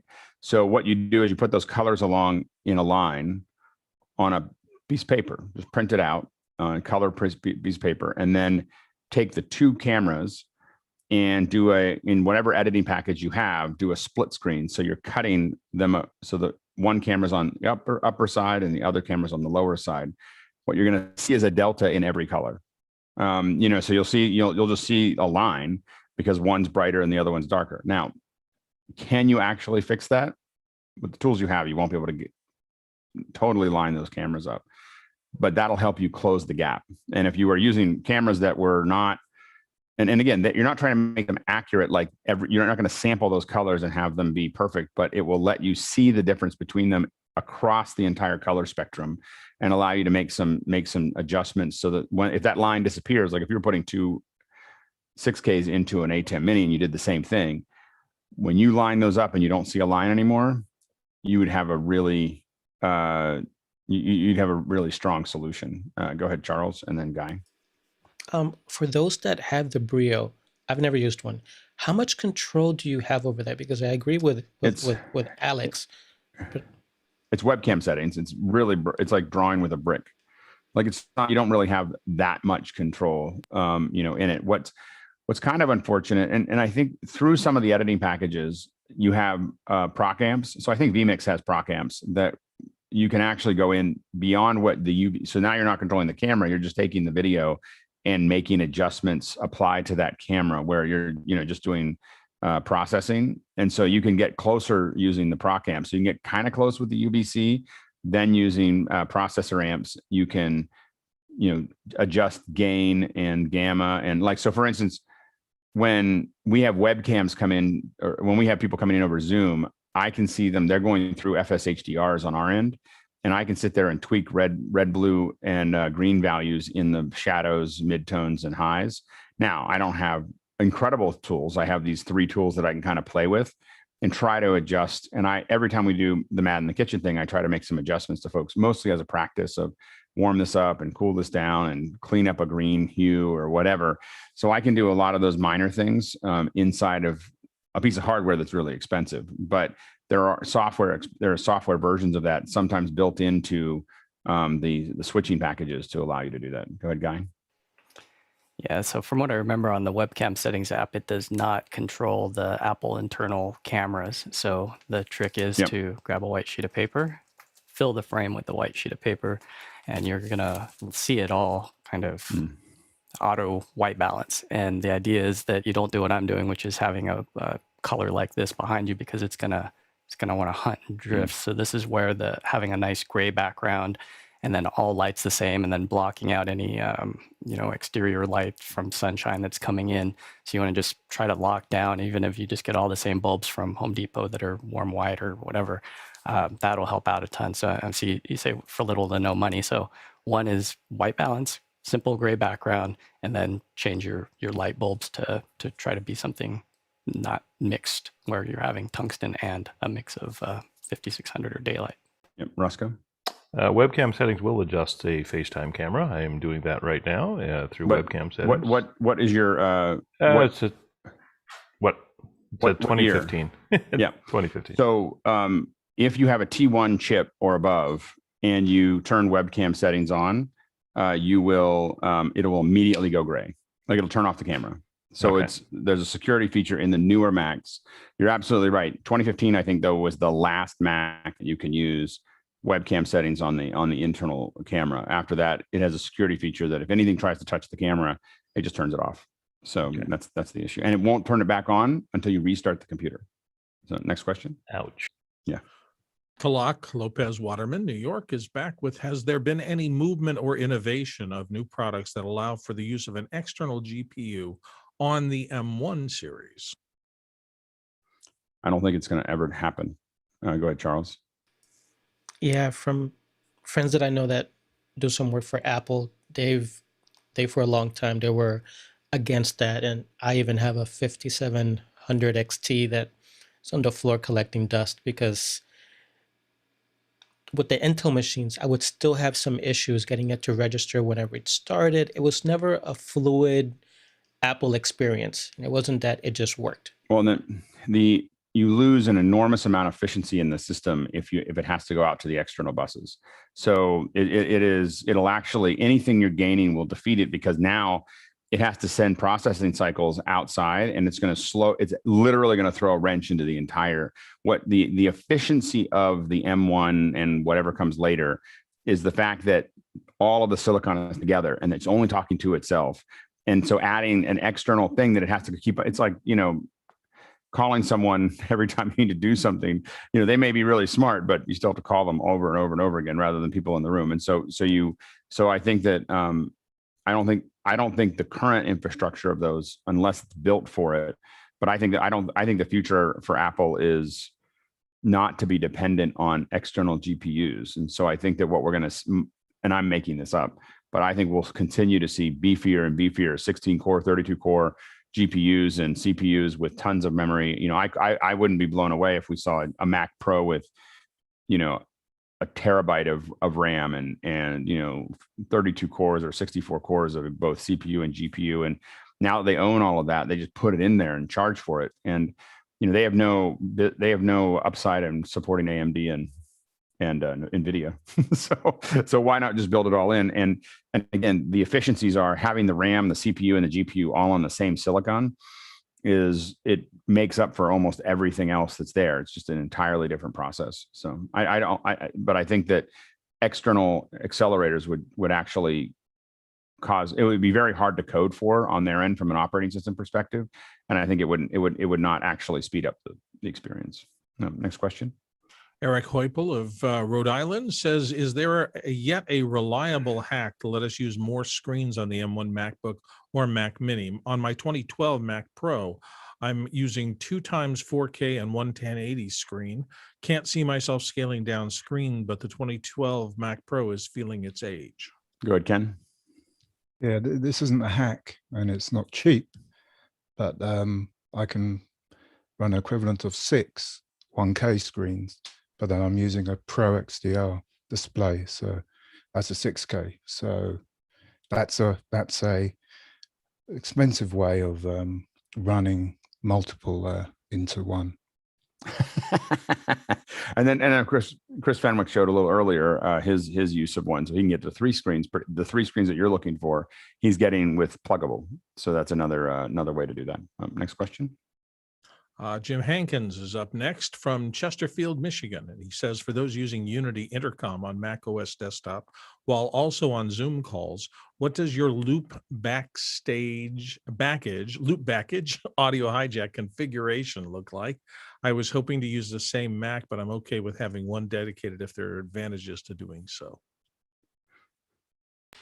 I will say that I strongly prefer a single computer running Unity over a computer doing anything else while it's doing it, because you get into the Stream Deck getting into odd states, and you're reaching over and trying to, for comms, I feel like I really want it to be a machine that is just doing that thing. Go ahead, John Preto. Fenwick runs the Unity on his desktop. He has this set up. I don't know where he went, but he could help us. Yeah. Go ahead, Doug, and then Mickey.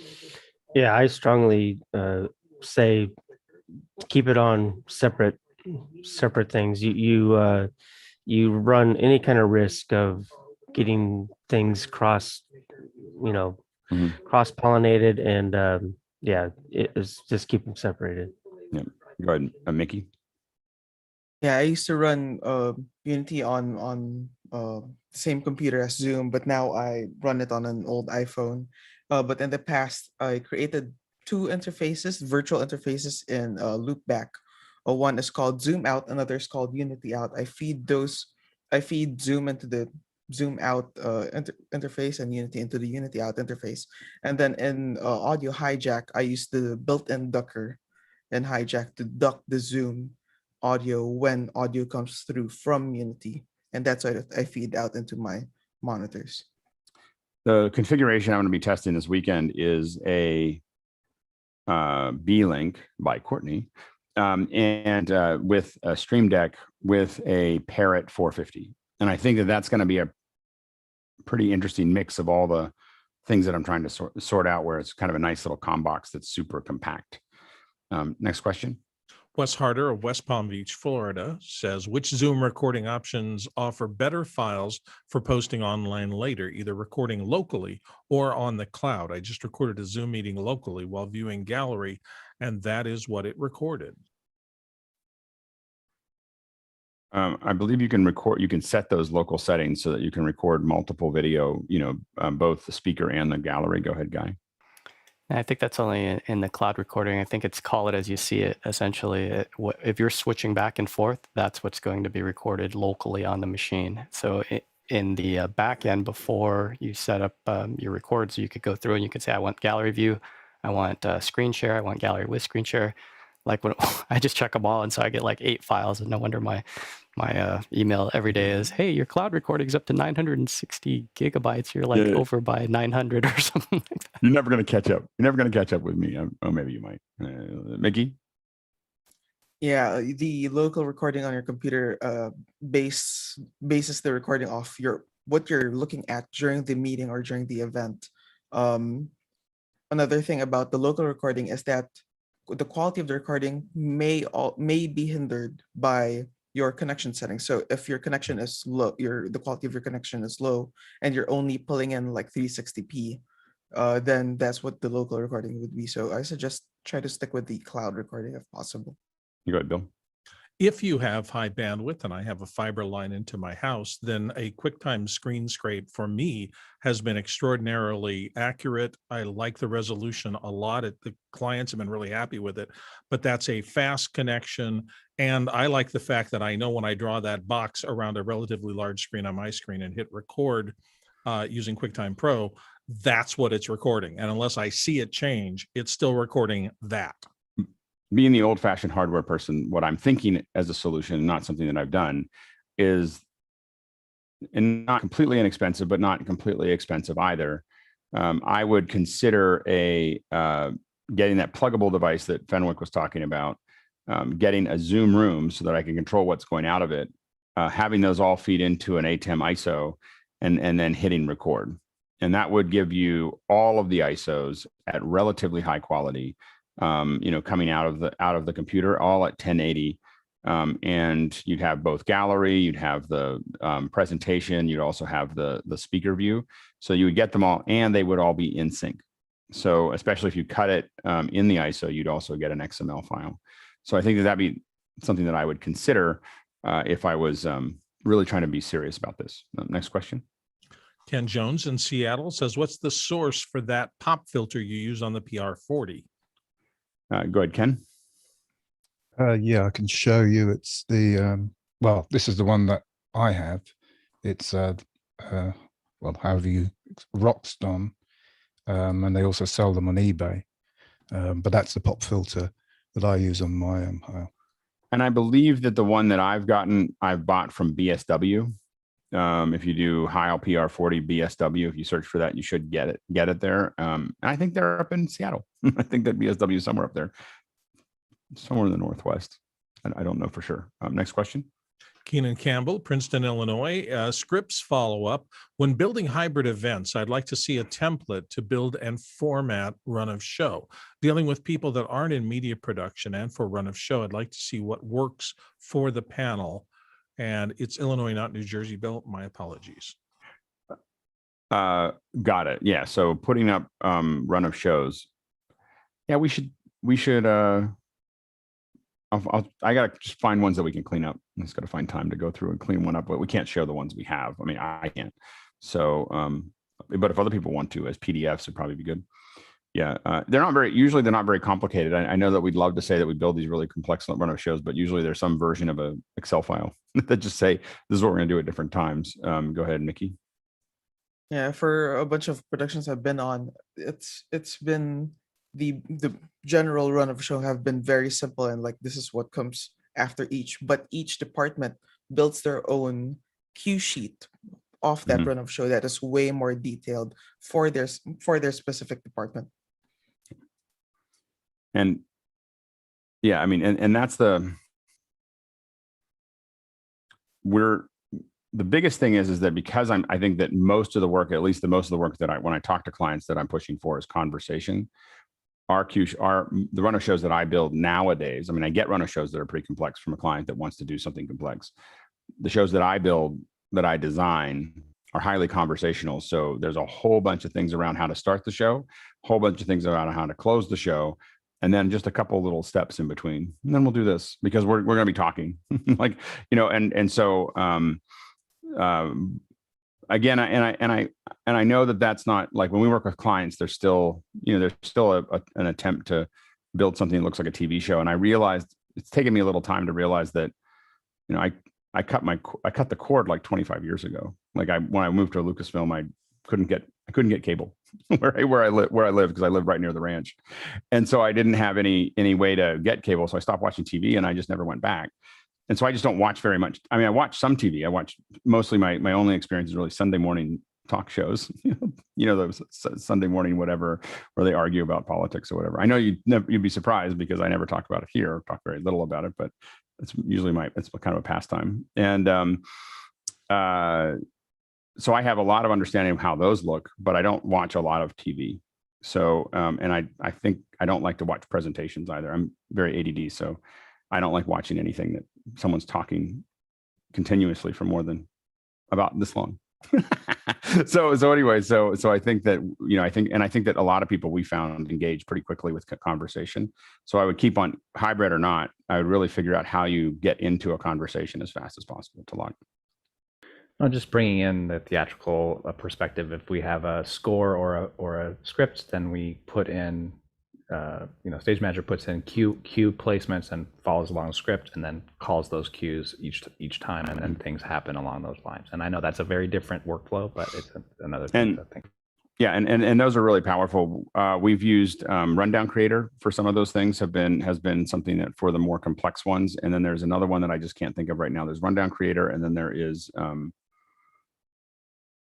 I can't think of it at the moment, that we've seen where you can kind of customize it for every department. So audio, video, everything can have their own. And so as you're moving from one cue to the next, they all have their own view of what that looks like and their own notes, which is really important. Next question. Jason Panks in Nashville, Tennessee says, is an internet connection of 250 megabits per second down and 11 megabits per second up good enough for a 720p Zoom? Yes. Go ahead, Guy. Yeah, here's what I'm pushing currently at this very moment. So receive, I'm pulling down 3.5, and I'm sending 4,000 kilobits. So 720. This is at 1080. So at 720, you'd be a lot less. I'd say it's perfectly fine, because usually you want, you know, 3 times whatever you're pushing or pulling. So for overhead. So yeah, and Zoom's so dynamic that, I mean, it'll push it down for you, because right now, if I go into the video tab, yeah, 1920 by 1080, I'm receiving, oh, that's weird, receiving 250, oh, because I'm in gallery view. So if I swap over to speaker view, push the little button here, speaker view, yeah, that should start to ramp up, receive. Oh, because it's a still. Yeah, there's no, not a whole lot going on. Yeah, and I find that it gets up. Zoom can get up to about 6 megs a second. Is about where it will spike up to 6.5 megs a second when it has the range to do that. The one thing you want to be careful of at 11 is just that you don't have a lot of other things going on. Right? It's really easy for you to suddenly upload something. Like big thing is mail. Often enough, someone sends you a big email, or you send something out with a file, and suddenly you're going to drop a bunch of bits because it's just going to use everything it can on the way up. So you want to kind of keep that in mind, as well as not having the computer. 11 is plenty up as long as you're not doing other things with it. And also updates. Watch out for updates. Next question. Charles Klein in New York City is talking audio, and specifically speakers, I guess, for near field monitors. For the audio files in the room, Alex mentioned the JBL 308s. How do they compare against the Yamaha HS8s? Yeah, go ahead, Mickey. Yeah, I find the 3 series in general of JBL to have a little boost in the mid lows.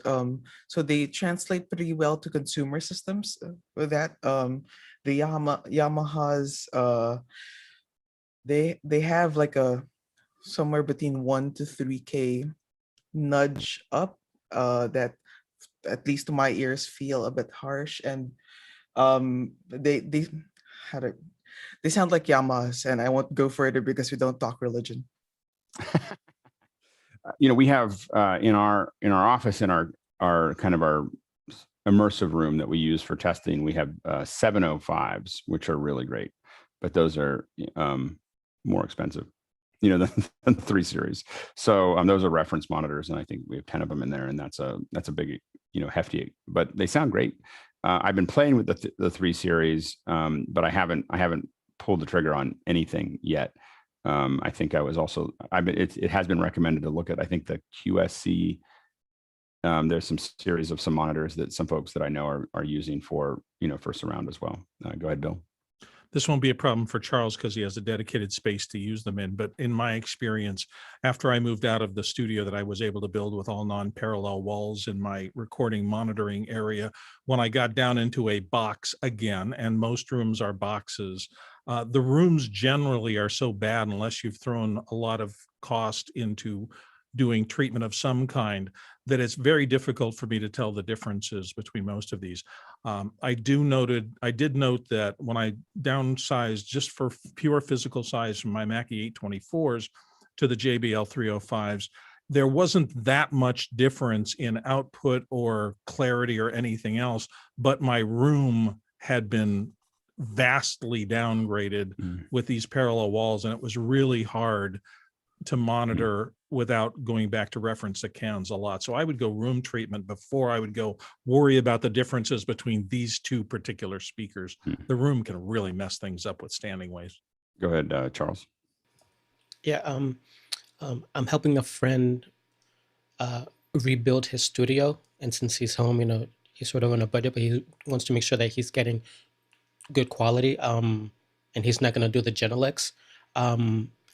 How would he, let's say, if he wanted to calibrate them? I know those don't have a microphone and all that stuff the same way that the Genelex do, but I know that there are ways for people. Mickey. Go ahead, Mickey. Yeah, a lot of studio monitor controllers have that built in, and also if they are doing any cinema work and they end up needing a cinema processor, cinema processor can handle the EQ and delay timings for monitoring systems as well. And your AVR oftentimes will have that built into it, so you'll have some kind of mic system that you're going to set in the middle of the room where you're going to sit, and you're going to turn it on, and it will. It's not perfect, but it will do, it will definitely improve the quality of it. I mean, we could definitely tell that when we did it with ours, you could definitely tell the difference between before and after of it, knowing where those, it kind of testing through where all the speakers are and where they should be to provide that proper output. Next question. Gordon Lake of Los Angeles says, is there a downside to stocking up on $300 Blackmagic ATEM minis? It seems like the use cases are endless and they would hold their value for years. Go ahead, Roscoe. It's a gateway drug. That's the downside. Yeah, it's just like the thing is that what I would say is especially with Blackmagic and at the speed at which they're working in that space right now, I would never buy more than I needed. You're not behind anymore. You don't have to wait. You can just buy them and they'll show up, and there's not a long wait period. The end state for most of us is the extreme right now. Like, you just go to the extreme ISO is where most of us end up with a lot of these, because, having those extra inputs, being able to record ISO, having the super source, like all those things become, something you just get used to. And so, but that said, I have my own Mini Pro is something I can just throw into my bag. And I had it down here. I was using it earlier, but, so being able to just throw it in your bag is really useful. But I wouldn't get ahead of Blackmagic, because you don't know, like, the price of the Pro just dropped dramatically. So you don't know how much lower, they're getting very aggressive. They want this market, and you want to take it. And so they're going to make it as inexpensive as possible. And they're also going to keep on adding features. And so, I think we're at the beginning of what Blackmagic's doing, not at the end. So I would buy what I needed, knowing that I could have another one in 2 or 3 days, and it won't be any more than it was before. We're no longer in that thing where you have to wait 3 weeks to get it. Go ahead, Bill. I think part of it comes down to, do you actually make money as a content creator, or are you mostly a content consumer? Because if you're mostly a consumer, then the simplest little ATEM will allow you to watch multiple streams and even put them out on a basic Zoom. But if you're doing this every day and you're making part of your living and you want to attract an audience, upscaling your switcher allows so many more capabilities that I think that's a brilliant investment. Yeah. But the simple ones do a really good job too. The big difference between the $300 and the $450 now is to be able to stream, but I haven't even used mine to stream because I'm encoders. The big thing is being able to get your multi-view out of your HDMI out, and then be able to send the USB-C. That's what you're giving up. Now, if you just need a little switcher that you blindly switch from one input to another, and you're not going to use that, I think for a lot of folks that are doing sales or doing just meetings and they just want to be able to have multiple sources, I think the Mini is fine. And if I was going to send it out if I was going to send out 80 of them to make sure that everybody in my company could all switch between things and everything else, I would probably, get that, get the $300 Mini. But when you want to go up to a level where you can start seeing what you're doing, then the Pro becomes more important. Roscoe. Well, the nice thing about the Mini too, though, is that you can see what you're doing remotely. You can actually see what that very basic Mini is doing. I had an audio issue where I was trying to track down as coming through. I was using that as my last step into Zoom. Basically, I'm trying to push a multi-view into Zoom. The way I do it is come out of another Mini, go into this very basic Mini, and then go that way into Zoom. But it was very nice the fact that from a remote standpoint, I can go in there and look at exactly what that little basic unit is doing. Yeah, absolutely. Next question. Cami Vanzefek in Redondo Beach, California. It's Carmi, right? Carmi. I keep saying Cami because I'm so focused on getting the last name right. I apologize, Carmi. My concern in the lack of in-person events like NAB will be the loss of pure chat with somebody long enough to make a connection. While office hours provides the ability to get questions answered, it doesn't seem to offer that kind of connection. Thinking of second hour people, thoughts on how to replicate that? Go ahead, Ken. I would totally disagree with that. I know from the pre-show and post-show, when they've got breakout rooms, be in a breakout room and you can chat, well, until it turns off. And the connections that I've made, the people that I would have, that is been amazing through what office hours. So it's first out, the pre-show and the post-show, go into a breakout room with someone and you will make those connections.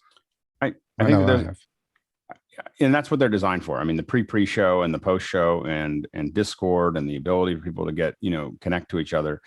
I think that the thing we get with NAB is that you run into all these people, but we run into them all day, every day, online, and we have the ability to do it over time. The NAB is this one kind of hungover moment of four days in a row that you kind of run into a handful of people. As someone who went to NAB for 25 years and may go this year, I have much more meaningful relationships with people in this group than I have with almost anybody I met solely at NAB. There's people that I know at NAB that we go and have dinner or we go hang out or whatever. But for people who I ran into at NAB, I think there's this myth that is going to create lifelong friendships, and I just haven't had that much of that experience. The experience has mostly been I run into people that I already knew. The place that I have done that is being a speaker at NAB. This is the advantage of being a panelist here.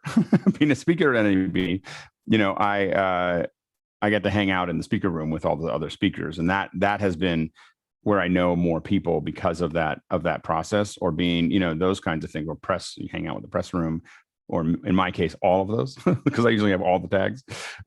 So I get to hang out in those areas, but what I ran into people in the hall or after a show, I found that I got better connections here than I got there. Go ahead, Charles, and then Bill.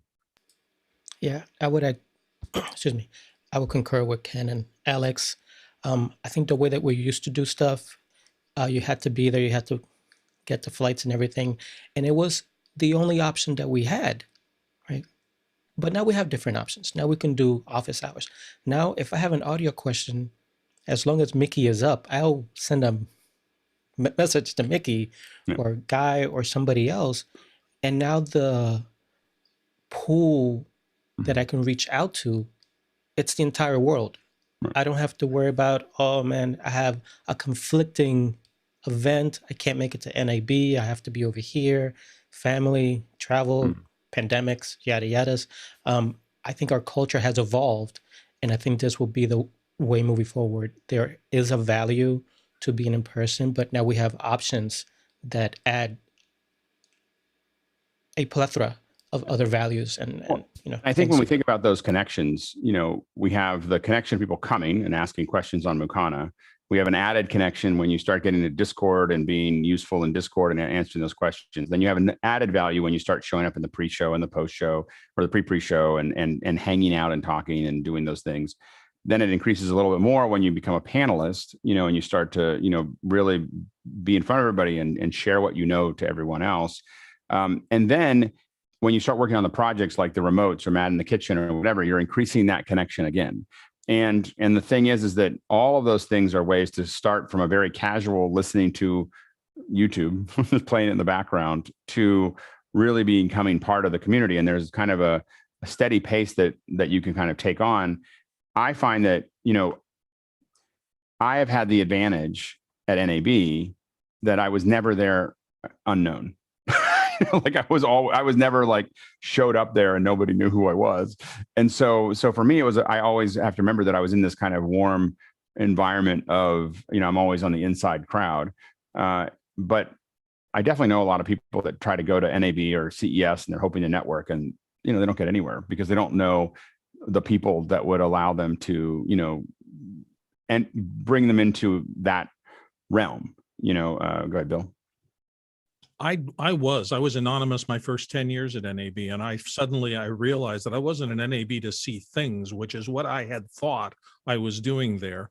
I was at NAB to meet people. That was completely different. And I can remember the first year I went and I spent no time deciding which booth I was going to go see, and every bit of my effort trying to figure out which events after hours to go to, where I'd find the affinity groups that I was very much like this, though. I mean, you know, if you're in the audience, Jimmy Buffett once famously said, people are divided into the two groups, those who watch the show and those who put on the show. And that is part of what the panel is. It's the gateway. Being on the panel is the gateway to getting more engaged. Then these things like the remotes are the high level, and that's where you're really forming, I think, what could potentially be lifelong relationships, because you've seen people, you've assessed what they know, what they're good at, kind of who they are, and whether you're comfortable with them. And then you get into these higher level things like a project where you're actually doing creative work and having to put it in front of people. And it gets very quickly the sieve of who can do the work, who will show up, who will put in the effort and send in the part. And that elevates you to a whole different level with a group. I mean, to be blunt, I mean, a big part of why I created this was that I feel like there's going to be a huge demand for virtual production and building production and everything else. And so it was making sure that people knew how to do it wherever they are for themselves and for everything else. But for me, it very much is, I'm trying to find people, you know, that I can work with, you know, and probably more that in my world, I'm trying to find more people who I can hire than they can hire me. In that sense, although people in this group have hired me to do things, you know, or hired us to do things because of this. And that wasn't the intention. And really, the intention was to make sure that when Pixel Core was even more structured, and we'll keep on adding structure to office hours to allow people to do more and more. You know, the speed at which office hours is built is about 4 times faster than Pixel Core. So there's a lot of, you know, there's a lot of things that have gotten ahead of that. But when Google slammed us in 2011, and we suddenly had to, I mean, I had to go from 6 people to 30 people in like 3 months, and had to do really complex events with those folks. The only thing that saved me was that I had this huge community of people all over the world that could just show up and make it work. And they were part of a community and a social culture where we all knew each other and trusted each other. And so the goal is to build that so that all of us have that, not me or not, you know, someone else, but literally we all have this network of people that we know, and we know that we can lean on them. And so as you look at the various levels of what we're doing inside of office hours, you're seeing us, you know, people can choose to do what they want to do inside of that environment, what they can do as well. Yeah. So are you possibly suggesting an NAB or a Cisco Live or those type of events move to an office hours type format? So I think there's still a place for NAB and those things to do a lot of those things.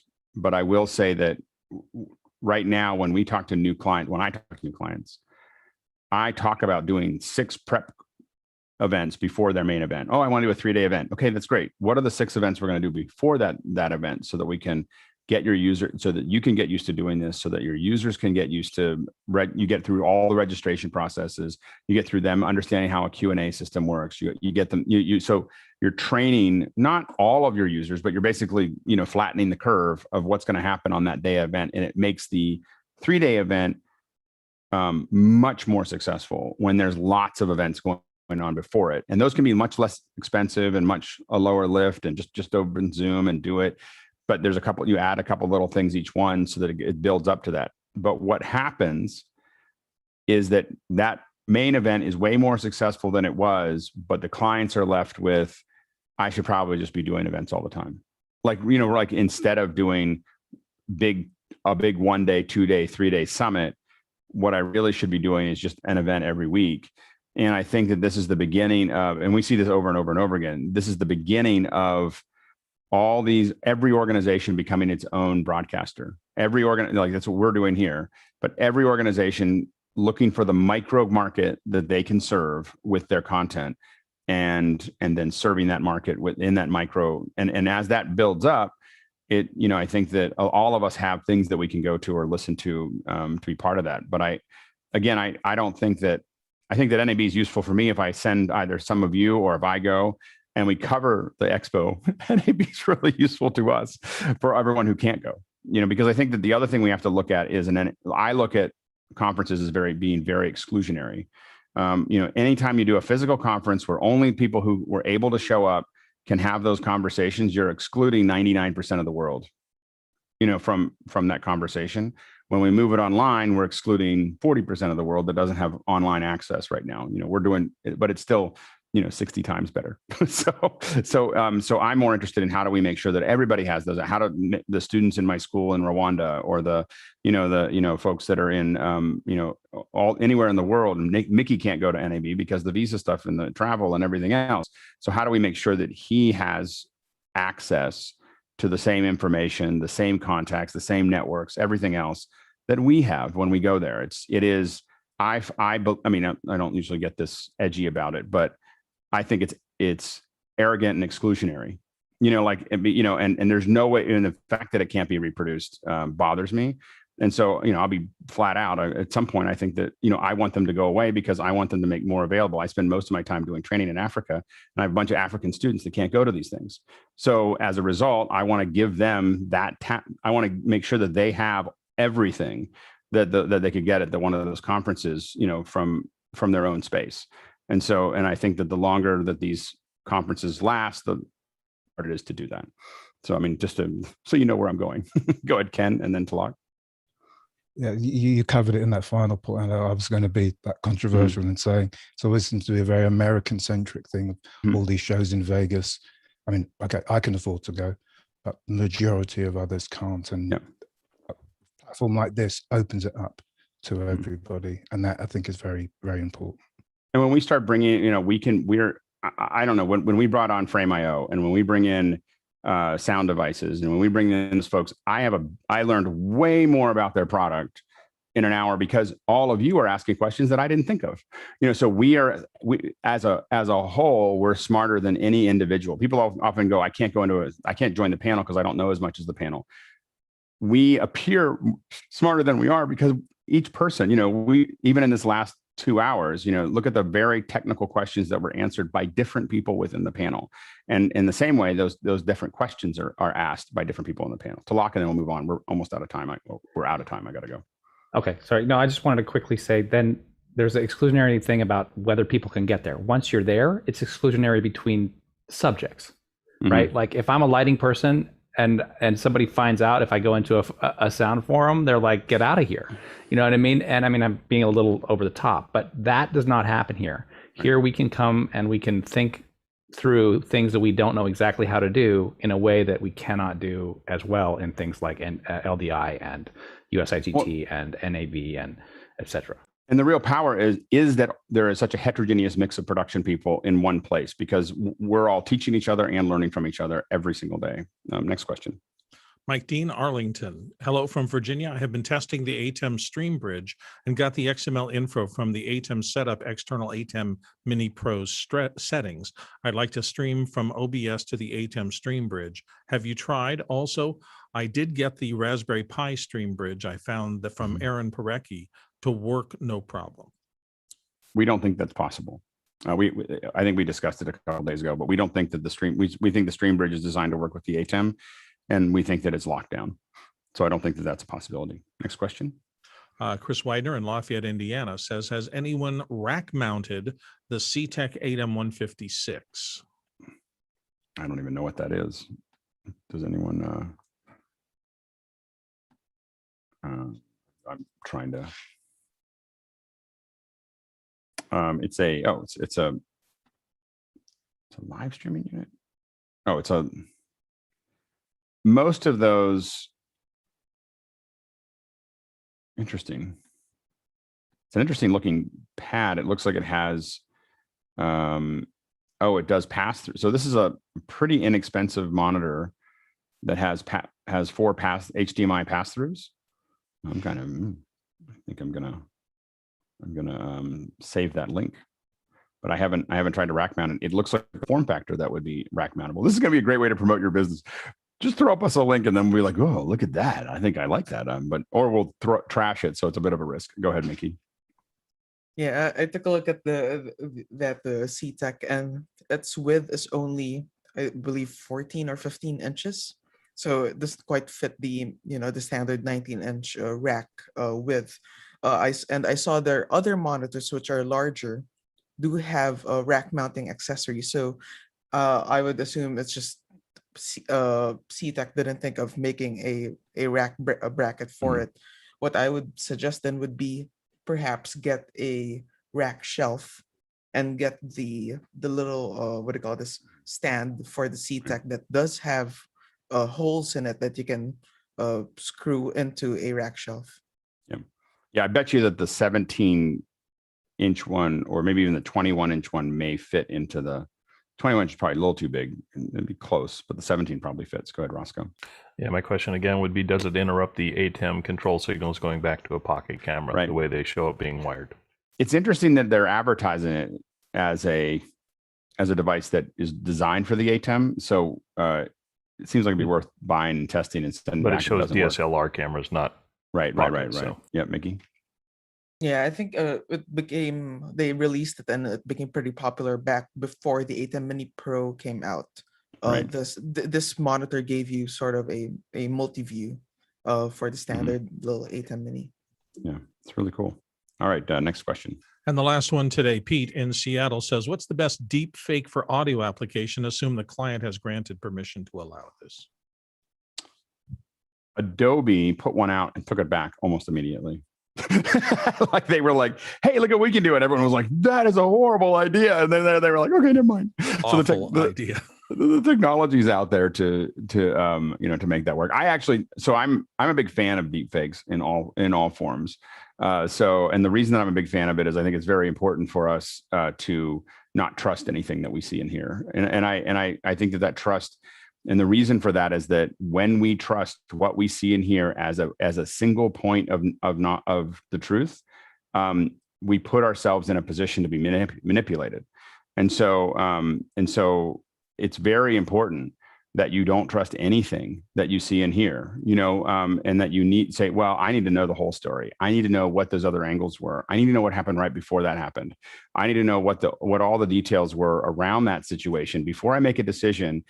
People are, I'm not going to get into politics around it, but because we're talking about media, we just want to talk about how people will go off and decide that they know exactly what happened when they see 10 seconds of video or 30 seconds of video, and they don't have the backstory. They don't have what built up to that environment.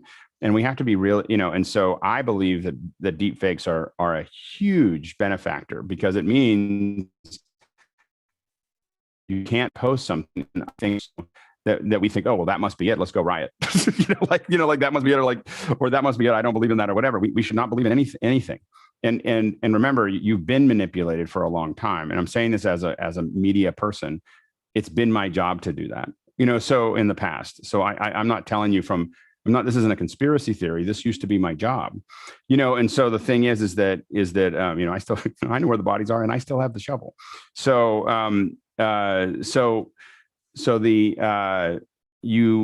you have to understand that the position of the camera, who you interview, how you interview, what questions you ask, the lighting, the position of the camera, all of those things are things that manipulate the viewer into thinking something that it isn't true.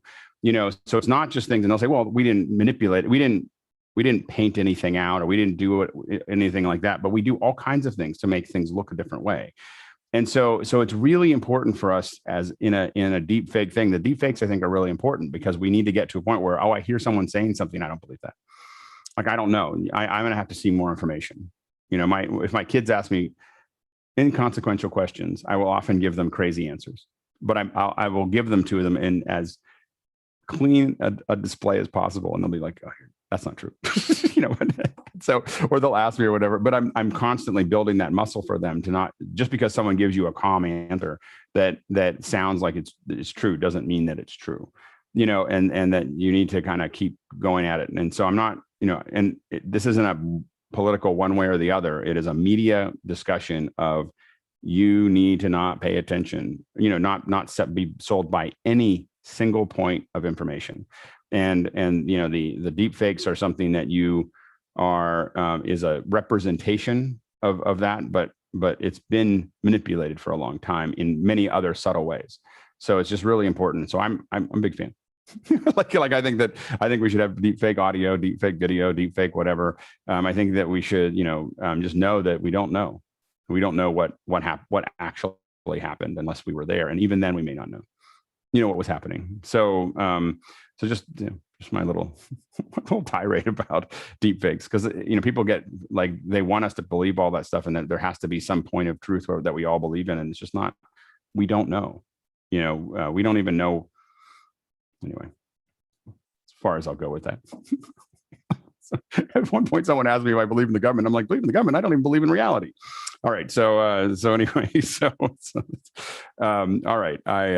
With that, we'll drop out probably, and I probably shouldn't have said that, but I said it anyway. And we'll see you all in the post show, and otherwise, I'll see you guys tomorrow.